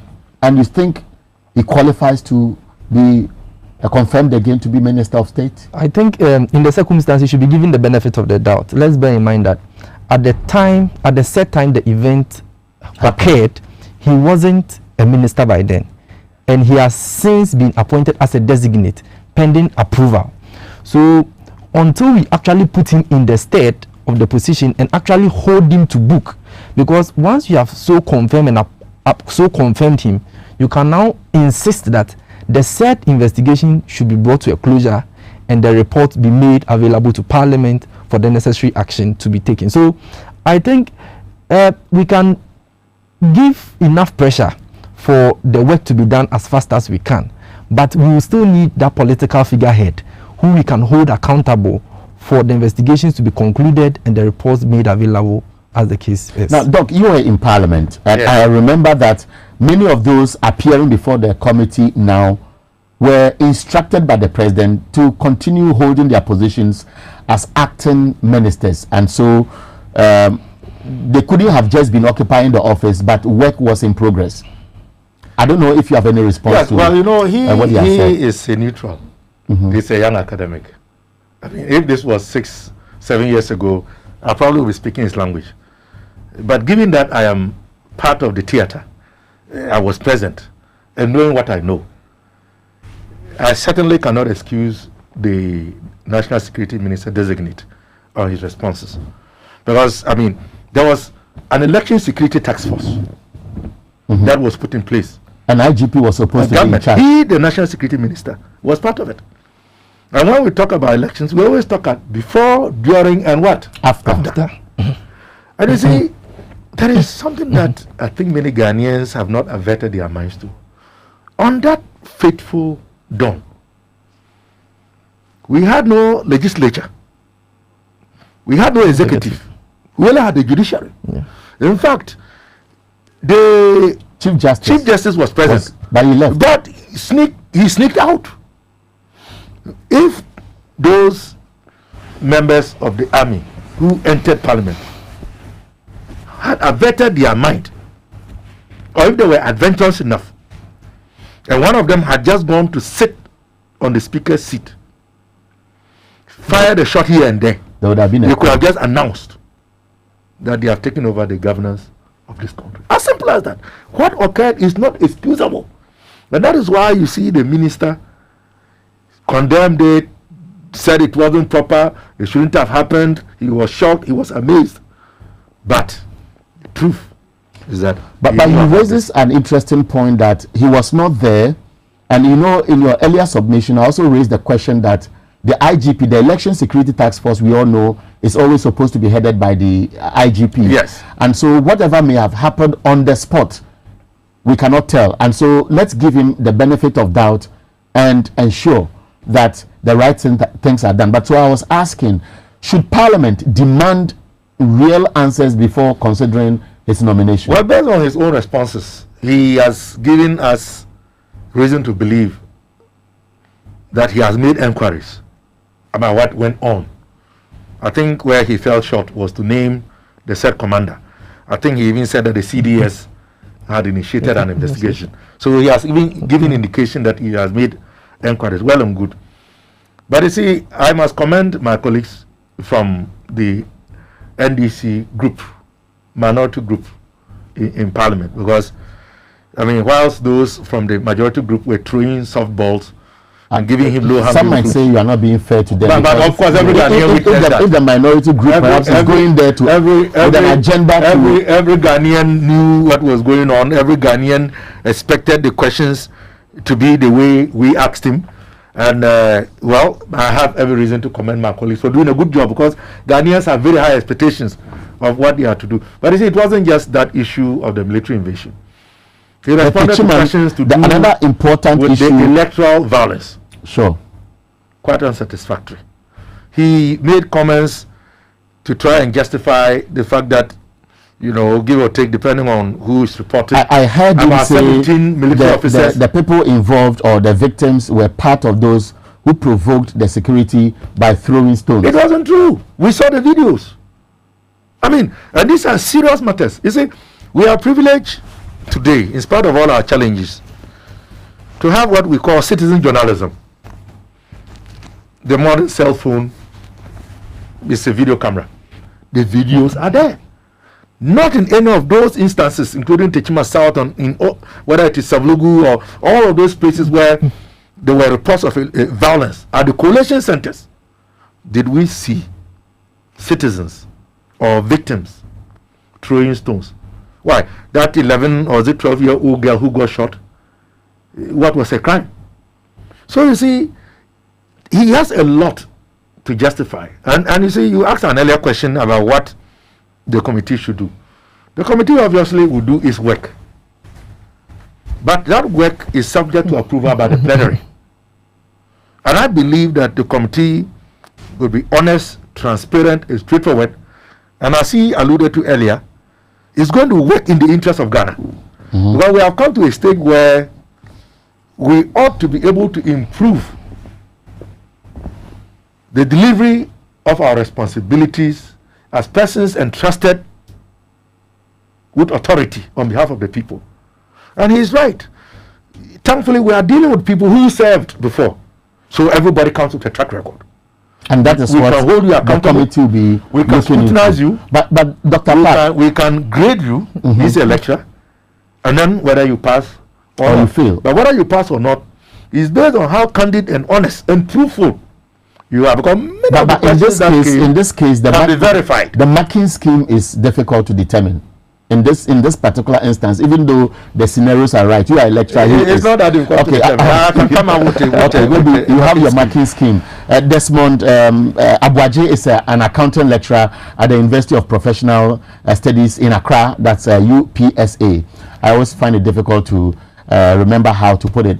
And then Dr. Clement Park is the MP for Bulsa South, and they are joining me on the newspaper review segment of Morning Update on TVXYZ and Wezo TV. Our proud sponsors are Health Alert Clinic and X Natural Mineral Water. I wanted to put this question to you. These are former appointees who were acting as such till they appeared before the committee.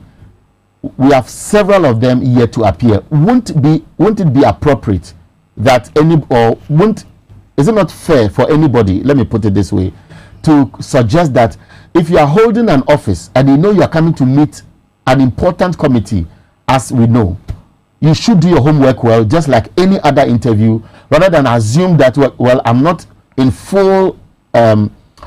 my full capacity as the minister, and for that reason I can give any flimsy excuse and it will be allowed to go. You are a lecturer. If I appear before your interview panel, would you give me a fair response for what you have heard? I think I can only hold you responsible for what you have control over, and hence we should be able to hold the minister designates responsible for the periods where they had full control. For periods where they had little or partial control, you can excuse them in those instances. But for periods where you had full control, which is the 4-year period that you were actually in office, for those times, once you had control, you should be examined or you should be assessed on that. But where you have partial control, I think it will be very, very unfair to assess you fully on that. I agree with him to some extent. But I want to put it this way, and let's wrap up on Kandapa and quickly touch on the health minister designate. You have been a presidential staffer before. That is correct. And I believe that when you hold an acting capacity, there are certain things that you cannot do. For example, expending money to a certain amount, there's a ceiling and so on. But a common investigation into activities with your peers who are also still occupying the same positions cannot be an excuse that I want to have full control before I find out who may have instructed the invasion of parliament, or the videos that are accessible which went viral on social media, for example, to identify the officers who were present, to tell who may have fired the shot.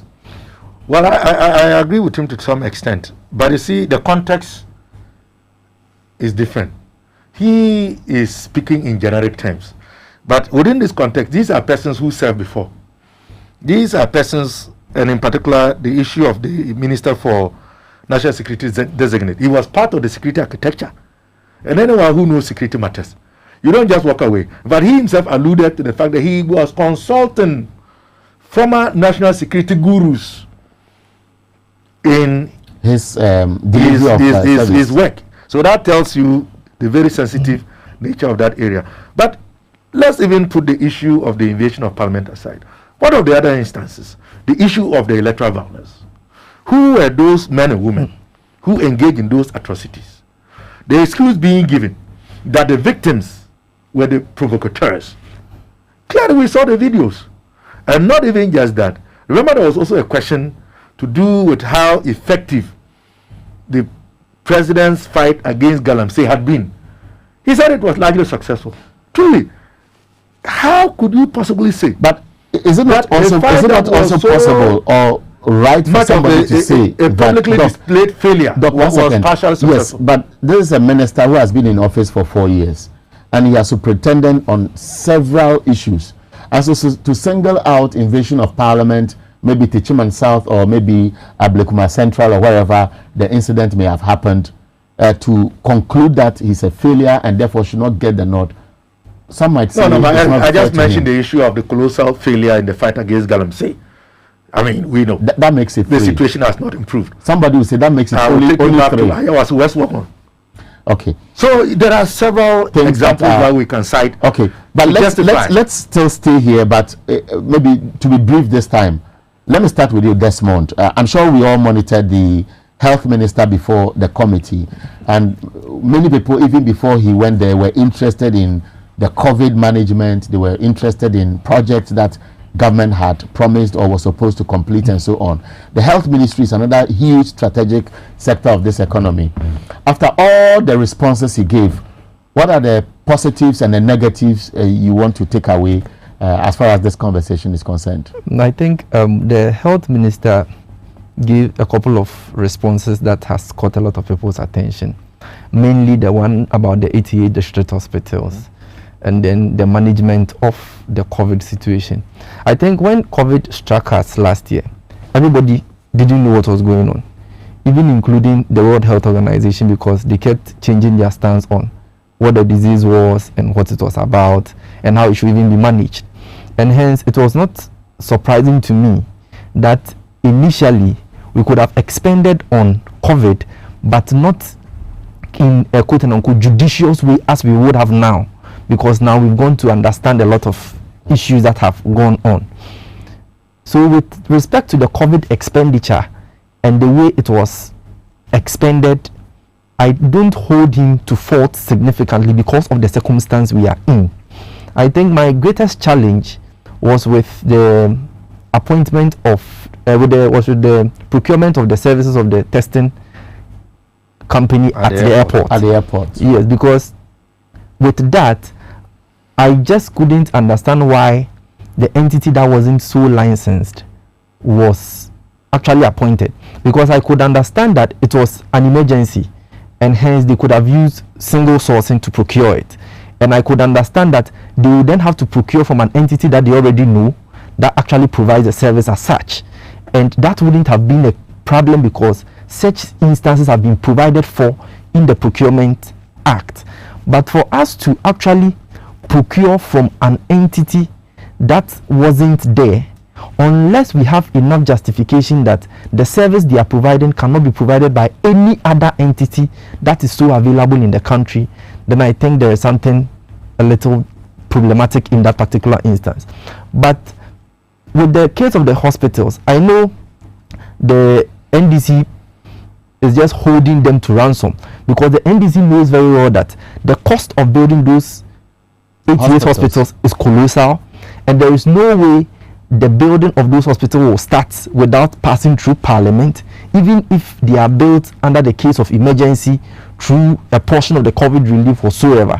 So for them to hold them to ransom when they actually knew that the hospitals would have only been, the building of hospitals would have actually only started when the so-called expenditure is so approved by Parliament itself, I think that one is actually a little bit in bad faith, to be frank, because you know you haven't approved any. You've not approved. Nobody put a gun to their heads to make that. No, the person has made a statement that I'll build 88 hospitals. Accountable. I'll build 88 hospitals. You are part of the approving authority to approve the expenditure. You know you've not approved the expenditure, so you don't expect the hospitals to be built.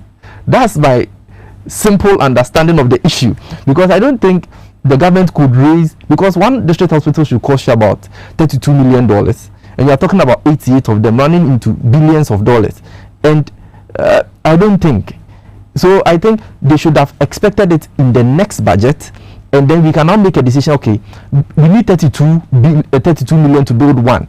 How much allocation has been made? Where is the funding coming from?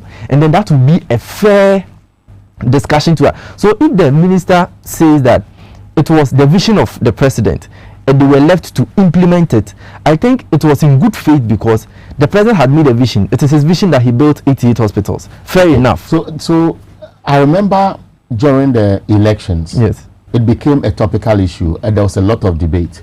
And the former president at that time used the word Sakawa, where he said that he knows that Parliament has not approved it.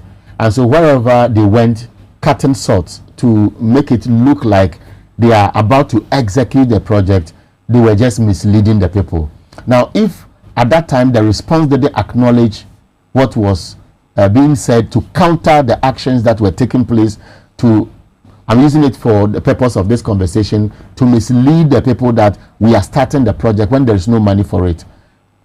Again, would it be fair for the NDC now to say that that is what you were doing and therefore tell us where you are?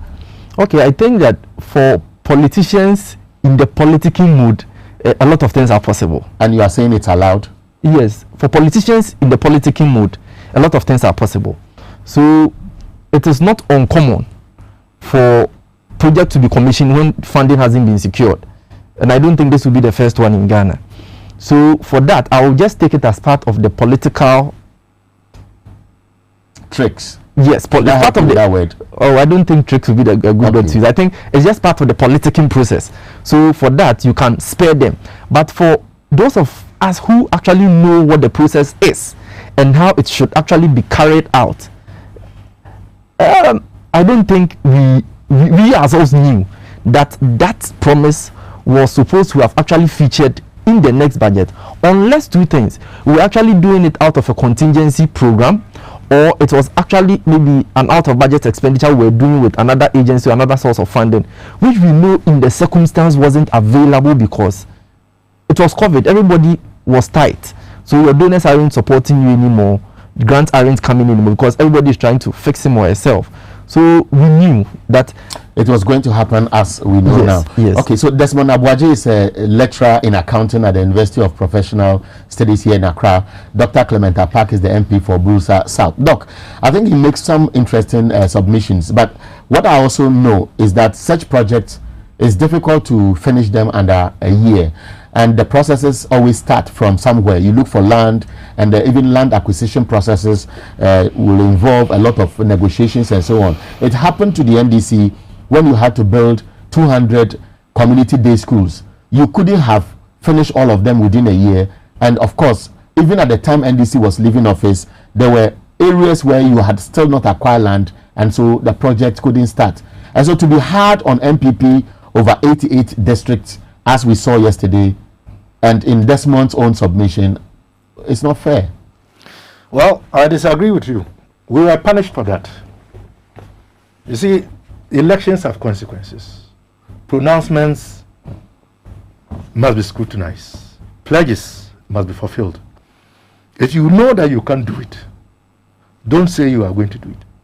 But when a president, for political expediency, decides to announce, and from his submission, knowing fully well that, one, the resources were not available, the logistics of undertaking the project will be difficult to mobilize, that you were going to do it as a method of hoodwinking Ghanaians to vote for you, and you don't do it. You don't expect us to give you a pass on that. You made a pledge. You said the work was going to be done. It has not been done. That is your dead monkey. You ought to carry it. No excuses. You see, it is time that we begin to hold persons who seek political office accountable for what they say they are capable of doing. This debate, as you indicated, was very intense during the electioneering campaign. They told us that it will be done. So today, if we are asking you why you haven't done it, you are telling us that, oh, it is very expensive. When you were making the proposal, didn't you know? Oh, you cannot acquire land. When you were making the proposal, didn't you know there were difficulties in acquiring land? So let's make no excuses for anyone. You made a pledge, you failed to fulfill it, and we are going to hold you accountable. It's as simple as that. We made our pledge, we are not able to complete our schools, we were punished for that. It's as simple.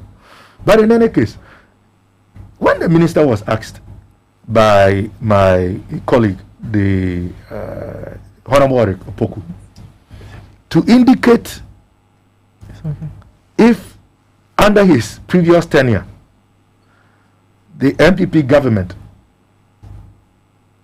with he as minister, had built one district hospital, what was his response? He couldn't. He said they have built cheap compounds. Cheap compounds. Really? And if we are even to speak about COVID and the management of the building of cheap compounds, the resources will come from government. Exactly. The ministry may have little to do if the policy of the government... No, Eric, you are not getting the thrust of my argument. The thrust of my argument is that since Nana took power 2017 to January 2020, he's not been able to construct one district hospital in Ghana. In fact, if we go to the education sector, which is my area, you cannot point to one new senior high school that he has built. And this is why Ghanaians voted for change. They made promises, highfalutin promises, made Ghanaians to believe that they had the magic wand to transform Ghana, that we were so evil, we had failed, we were incompetent, all kinds of adjectives announced. And now we are asking you to account, and all you can tell us is that you have built cheap compounds.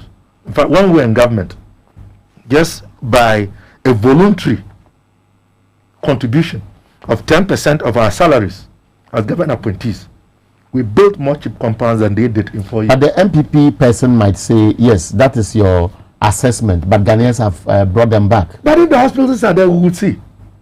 They are not there. If the schools are there, we will see. Okay, so and when you say Ghanaians have brought them back, I disagree. That is why there's a court case. And I am not challenging you, but if you don't believe me, do a vox pop. Go out on the street. Call 10, 15-year-olds and ask them that who won this election. They will tell you it was John Dramani Mahama. Well, so that is the conversation on the appointment committee's vetting.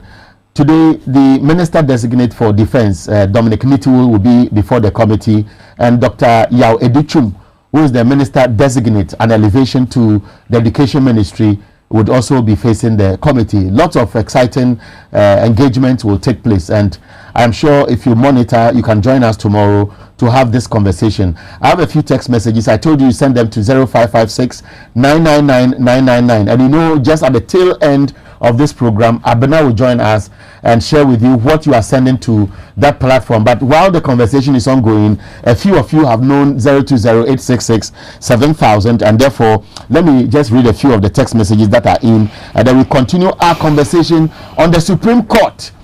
Jean Mensah, should she be in the witness box or not? Think about it, and you hear Dr. Clement Apak, Busa South MP, and then Desmond Abuaje, a lecturer at the University of Professional Studies here in Accra, will be speaking to that particular issue, including your text messages as they come. This one says, my brother,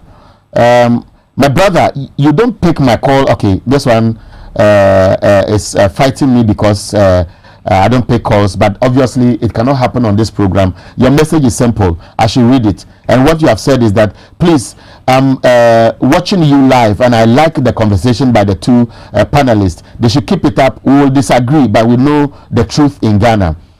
This one says, Supreme Court, sorry, okay. This one says, on yesterday's vetting, I'm asking Honorable Ajimamenu that where are those Mohammed's unfinished hospitals he helped to complete located? At least every project has names and location. Honorable Ajimamenu doesn't deserve that position again. And this one came from Ablade in Efiekuma Zongo. This text message is from Masawudu in Kumasi Bantama. Let's encourage our president for his passionate effort to put in place to fight COVID-19. We should still follow the safety precautions as the fight against COVID-19 is not yet over. Regards to Honorable Asenso Boache, MP for Bantama. This one is from OPK Gore. So in fact, visionary and competent Nana Akufo-Addo has shown good leadership in the fight against COVID-19, and Mahama petition has fallen flat, and this one came from him. This text message is from very long one. Peace be unto you, Mr. Eric, and your colleagues in the studio, Dr. Park, and of course, Benjamin, is it Desmond Abuaje? Now, the message says, in fact, God bless you for doing such a great job for Ghanaians and truly asking questions and bringing out what is bothering the minds of many Ghanaians during your discussion with your panelists and interviews with some great concerned Ghanaian intellectuals. What I would say is that Jane Mensah must be in the witness box, and the message goes on and on. TVXYZ, that's the last one, is the greatest among all, from George Ajay Bediako, Bebieniha, German South. Last one before I engage my panelists. She has to be in the witness box, else they are not trying to be fair. This one didn't come with a name. No, but I wanted to comment on a point that he made. Just okay, briefly. Brief one. And I think that it goes to underscore the lack of transparency and accountability, and the blatant disregard for following proper processes and procedure. I'll make this comment in relation to the company that was engaged to do the testing at the airport. I mean, how could that happen? A company which was incorporated in just December 2020, with no experience or background, no record in undertaking this type of activity, and the minister seems to think that it is okay because we are in a pandemic situation.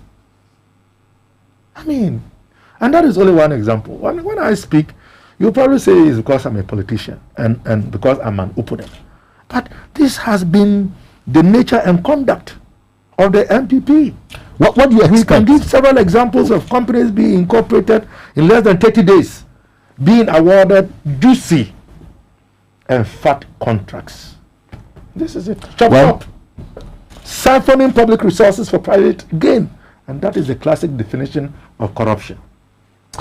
Now let's focus on, I don't want us to drag this further because my intention is for us to move on to other issues. Supreme Court, we know the issues. I don't have to give a long narration.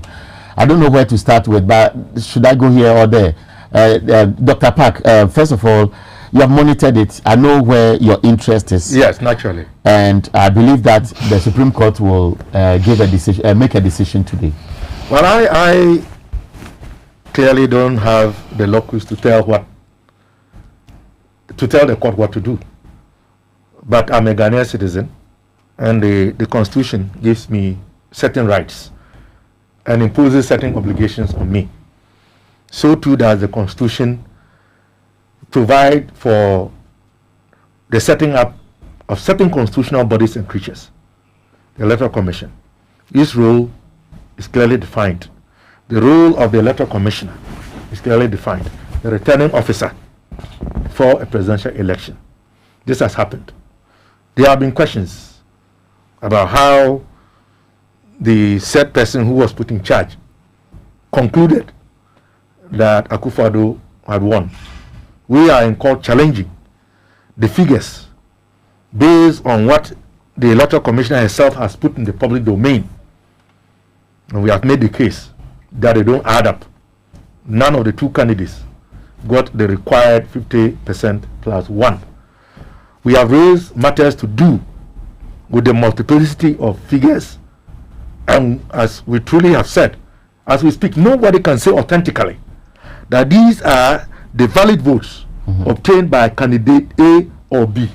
At the end of the day, what Ghanaians are expecting is for the person who has been empowered by the Constitution, this Constitution, to undertake this activity as a neutral arbiter, to sit in the witness box and tell us how, why she got to the conclusion that she got to, in the face of the issues raised, if for nothing at all, the changing figures attributed to His Excellency President John Dramani Mahama and President Nana Akufo-Addo. In fact, I would say that today's pronouncement by the Supreme Court has implications for the future of our democracy. Okay, so I want you to stop there because obviously you may have to speak again. The other school of thought is that there is a case in court, the person who is petitioning must prove an allegation, and more so, whatever the person complaining has raised has all the things that EC has to provide, and therefore there's no need for the chair to be in the witness box.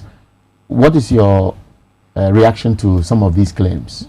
I think I've followed the petition keenly, and you could see that both all the three parties involved are trying to be careful in their submissions, and each of them seems to know what they are about.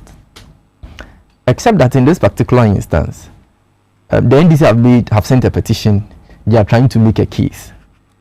I think the EC and the MPP will have to come up with a defense if they think there is a need to.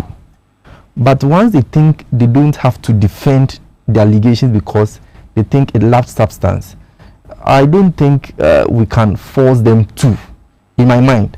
So generally, in my expectation, I don't expect the EC to mount the witness box, and I expect the case to go on without that, because now the NDC have made their case. It's now left to the Supreme Court to decide.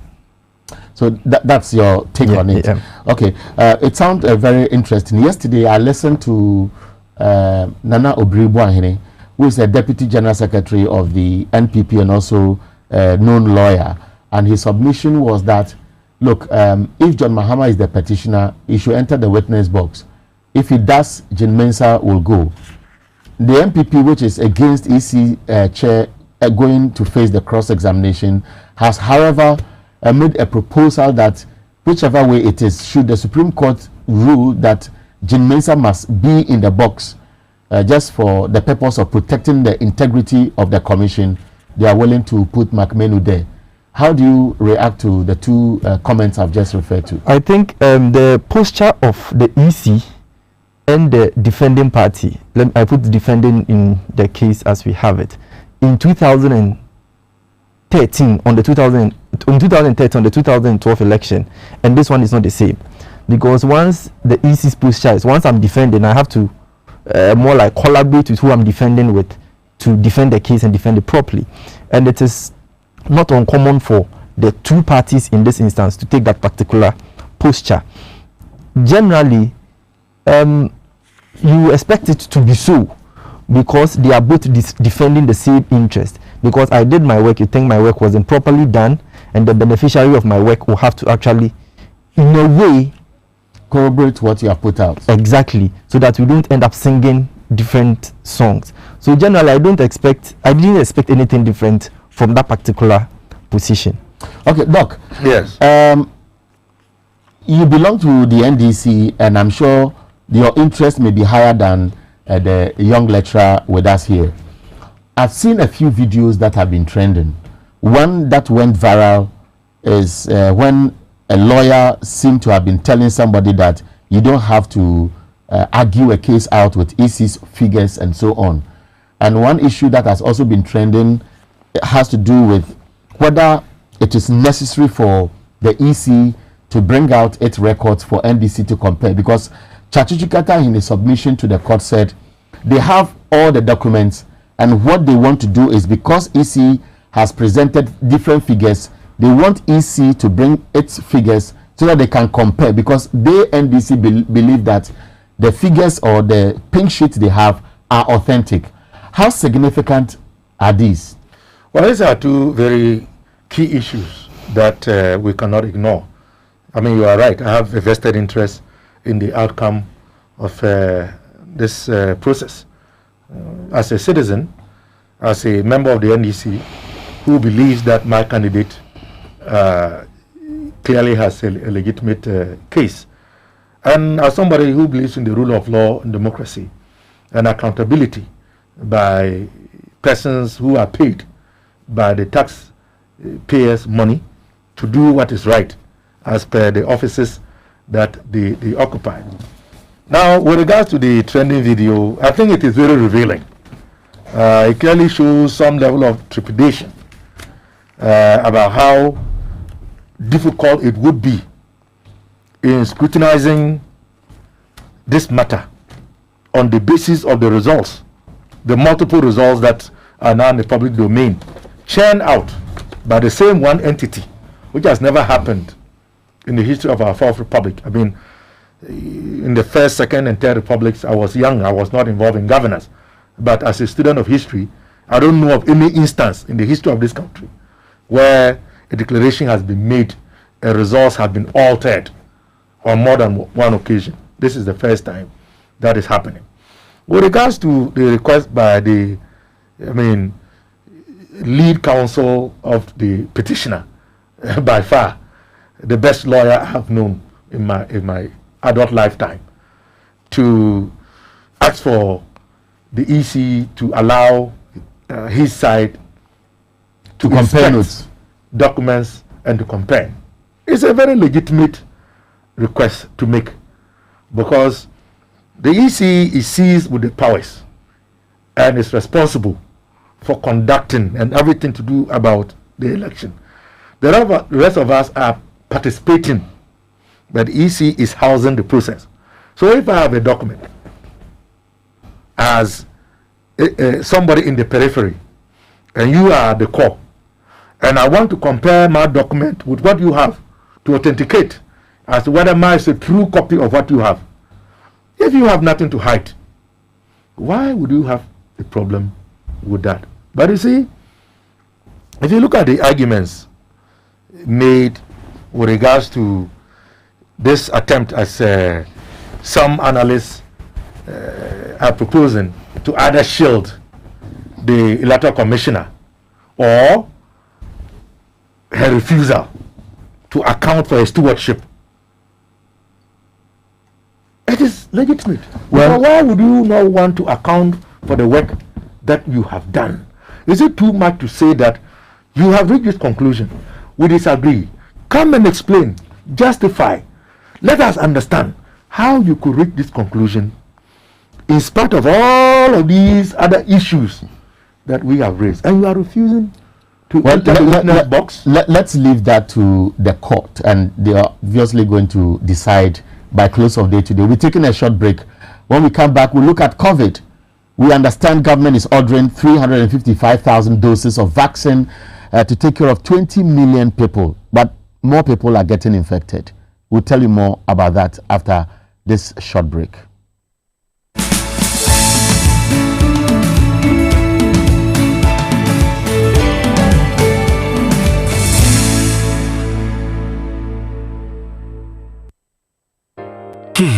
If I cry na menyisika, edia ye mefui. Ehin fa na menya bosia, edia tre medwuma yimu.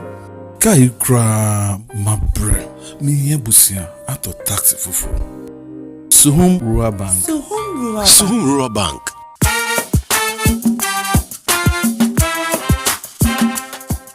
Yemamwa kwa baba Suhum Rural Bank. Ye won hyehyɛ ahodo bi te sɛ gadifo abosia, ekuokuo bosia, susu account, and da so wo savings account, me bada chain savings account, and the akeka ho. Suhum Rural Bank was 03422919896. Na won so wetu mi aka sɛ Suhum Rural Bank ama ene mayeka una. Suhum Rural Bank enti me pa minie. Suhum Rural Bank, growing our heritage.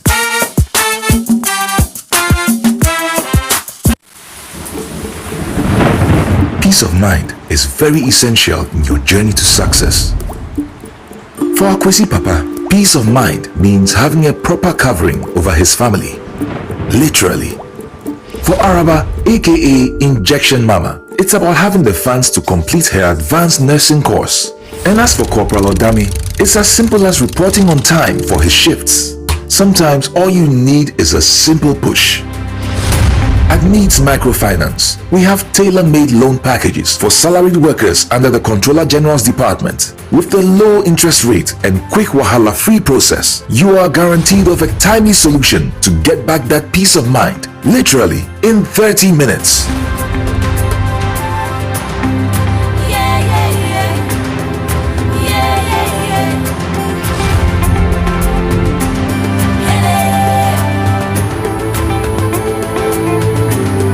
Weeds Microfinance. Growing with you.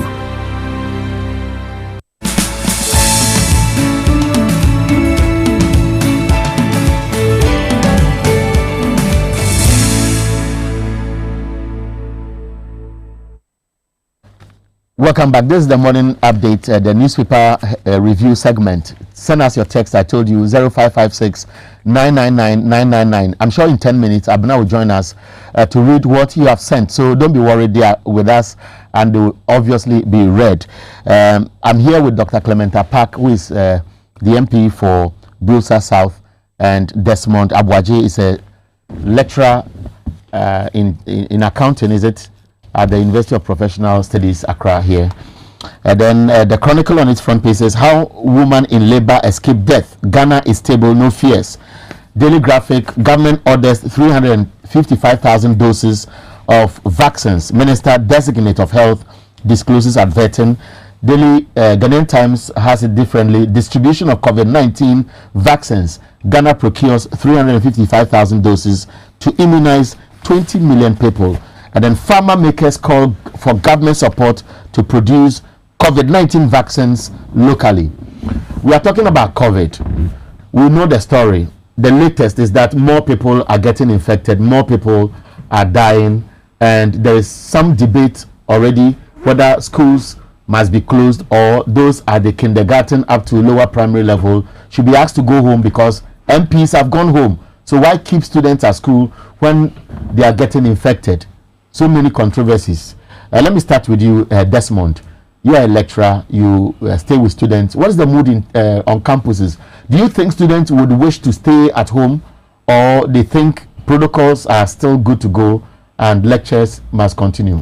I think it's a mixed feeling because there are students on the university campuses who are technically time-bound, and they need certain courses to be completed on time for them to move on. There are others that are, let me say, not time-bound per se.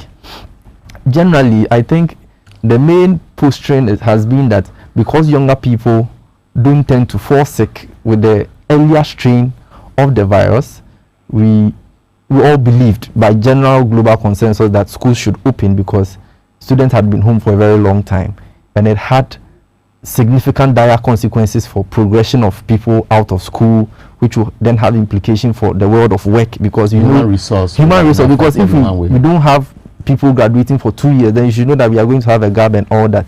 So generally, we were torn between the desert and the deep blue sea. We had to make a decision. So we made a determination that let's reopen schools. Schools have been reopened. Generally, we expect that for those at the very, very lower level, it will be very, very difficult for them to comply. Especially, you can't expect maybe a 3-year-old, a 6-year-old child to wear a mask throughout the day. So in those instances, we just pray, or we just anticipate that even if they get infected, they don't suffer from severe symptoms, as has been the case in most instances. So generally, that has been the whole idea behind it. Our only way out of this COVID situation is a vaccine. And as it stands now, earlier vaccines produced were supposed to be kept at extremely low temperatures. That created the problem as to whether they could even be administered in our part of the world. But currently, we have a crisis, and there is a school of thought, as the minority said just 2 days ago, demanding that the technical advisory committee must be dissolved so that there's a bipartisan one which will actually drive the campaign. Would you say that we need to go a step further in entrenching the restrictions and enforcing the protocols to prevent the spread, or for now the strategies in place are working? I think with the enforcement of the protocols, it has been a challenge from day one. Due to the circumstance we find ourselves in the social setting, it becomes very difficult to implement these things. You go on the streets and people are not in their masks. Hand washing has been, if not stopped, suspended for a while, and the use of sanitizers, all those things are currently on the low. So education is the main thing. The education hasn't really gone down well, and I think because at a point in time the numbers subsided, we reduced education. But I think education should come back. We should all be made to know that the disease isn't gone yet, it is still around, and we should take the necessary precautionary measures to combat the disease. Okay, now, Doc, I just want you to be brief. I know you are very passionate. I have a lot to say on this, but I'll do my best. But the reason is that there's something trending, and I've seen a lot of messages I deliberately ignored on this Eugene Ahin and his wife, that the focus of public interest is on so many properties. People are saying it's surprising he acquired within 4 years. So you want me to speak to COVID? Yes, I'll give you a minute on COVID, or 2 minutes on COVID. I want to use my veto power as Speaker of Parliament in this house. Speaker of Parliament in this house. I grant you that. Education is an area where COVID and public parent interest is rising. Right. So I think that generally I agree that we live in very dangerous times. But I want to be honest. Generally, the government has not handled the COVID pandemic well. We thought that at the onset of the first phase, so to speak, we were new, we were naive, we didn't understand as much as we did. But if you compare what is happening now in terms of the response by government to what happened then, the earlier response was much more coordinated compared to what we are seeing. But the health minister is suggesting that the money is finished. Really? What? The $1 billion dollars, the $100 million, the $1 billion dollars that at least he said before the committee that was his ministry. But in terms of the totality of talking about $1 billion plus all the funds raised. That IMF and World Bank. I mean, even the voluntary donations. What does that money? But we saw what happened in elections. A lot of people benefited. They said COVID-19 relief fund, NBSSI, several groups benefited. As we are speaking now, the situation is much more dire. Schools have reopened at a time when the president had promised that the needed measures, the needed supplies were going to be made available so that students can go to school. GES says they have supplied over 20 million PPE, for example, across all schools in the country. And so where are those PPEs? As I speak to you, even this morning I got reports. 2 days ago, the African Education Watch, don't take it from me as a politician, the Institute of Educational Studies, they came out publicly to indicate that the issue of inadequate PPE still exists, even 3 weeks down the line as we speak. As we are speaking to you today, the issue of overcrowding in schools and classes still exists. Classes that should be taken in the advent of COVID, 40 students, are taking 80 students. Now, you see, benches that should I want to ask a question. 2 students. I want to ask a question that may perhaps they don't have nose mask. They don't have sanitizer. I want you to respond to this. With the money? We have Ghana National Association of Teachers. We have NAGRAT. They are key stakeholders. And just recently, when a deputy, a GMA official, I think one of the executives in Ashanti region, called for the closure of schools, NAT and NAGRAT are saying, parents, stay calm. So if what you are saying is the reality on the ground, is it a suggestion that NAGRAT leadership have been compromised and they don't care about reality and demanding what must be given to them? Well, I wouldn't want to impugn their motives, but I think that it is rather unusual that there is hue and cry from civil society groups, other stakeholders in education, even from me. I've authored a number of articles calling the Director General of GES to give an account about these PPEs. What is the regional breakdown? The monitors that you say have been put in place to ensure that, you know, we are able to nip this in the bud when it appears in our schools. What is the regional spread? The 152 teachers you say have been trained. What is the regional spread? What are you doing to address the issue of overcrowding? Are we going to run a shift system?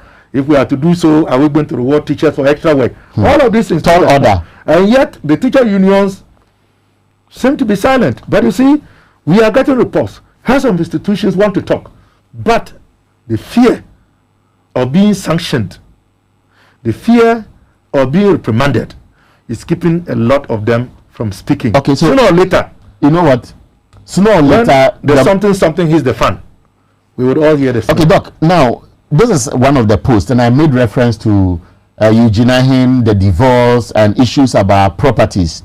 5-bedroom house at East Legon, 16 flats, 4-story building at Bubuashi, 16 flats, 4-story building at Tuba Weja, story building on a plot of land at Teshi, house at AU Village, Cantonment La, house at Senya Breku, a waterfront resort at Adan, and it goes on and on. What is the source of this information? The source of this information is a writ filed by the wife seeking for divorce, and everything has leaked, and it's all over social media.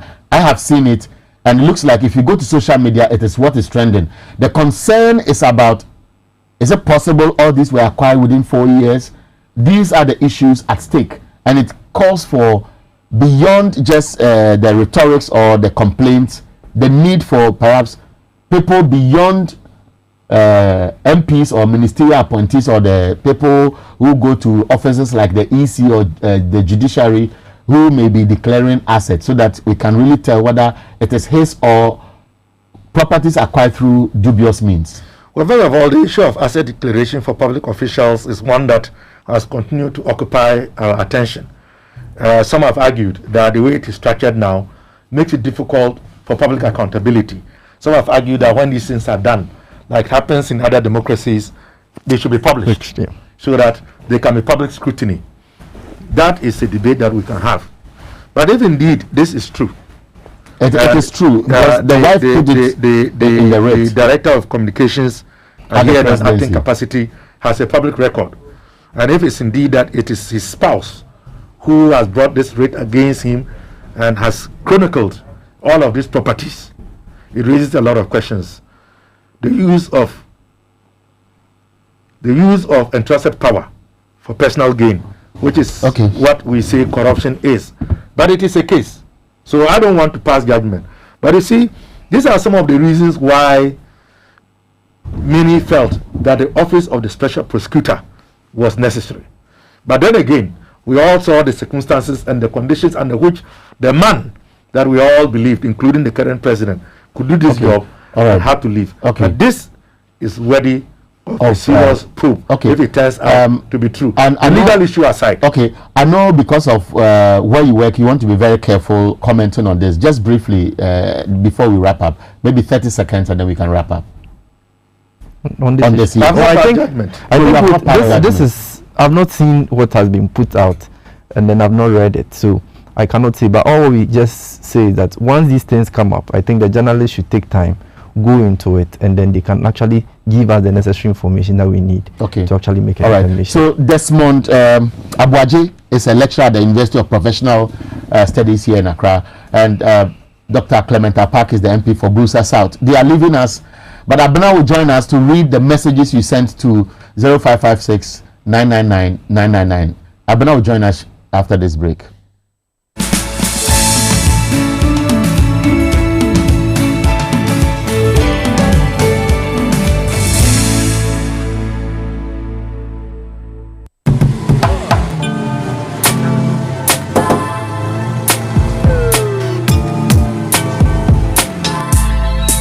Welcome to AutoCheck Vehicle Diagnostic and Licensing Center. I hear my car can be checked here without going to so many hour Accra. Sure.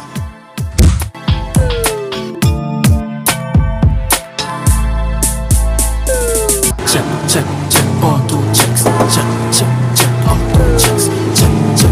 Emission, check. Auto checks. Alignment, check.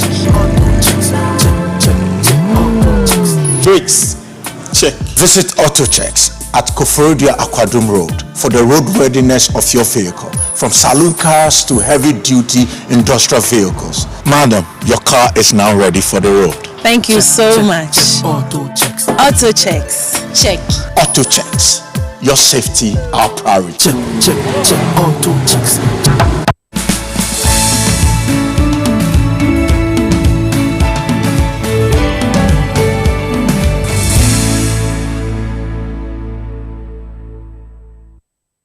Welcome back. We don't have much time, so straight to Abena. Abena. Yes, you have caused a lot of commotion. All right, now, so we're taking our text messages. It says here that, good morning, XYZ. Please, something wrong is going on at VACPO, Secondary Technical, and must be invested. VACPO. Sure. VACPO. All right.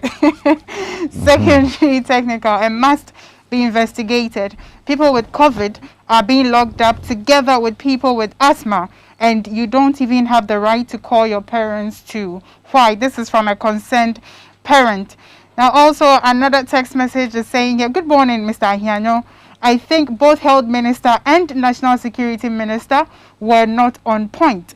They do not meet the threshold of confirmation. My regards to Dr. Apak and the co-panelist. Also from Eric, Mr. Eric says that how can an accountant be a health minister? Very sensitive positions. Another one here says that in fact, our current leaders have not been truthful to us. Why all these lies? A former minister and a peddling falsehood about construction of a hospital. Looking at the way things are, I totally buy Dr. Nyahotamaklo's recent release. My greetings to you all. This is from Ibrahim Abdullah. Now, because of time, I cannot read all the messages, but please still keep them coming in and or send them to our social media platforms, TVXYZ Ghana, Facebook, Twitter, Instagram, same account. Okay, so tomorrow is Friday. When is Valentine's Day? Sunday. Some of us are cake, so we don't chop Valentine. Eric, but the young ones will continue to send the flowers. I come from a village. You me chocolate. I come from a village and I don't value flowers. If you give me flower, I'll throw it away. Bring me cash or some food to eat. Thank you. See you tomorrow. Go and discuss the rest at home. Bye for now. Thanks for your support.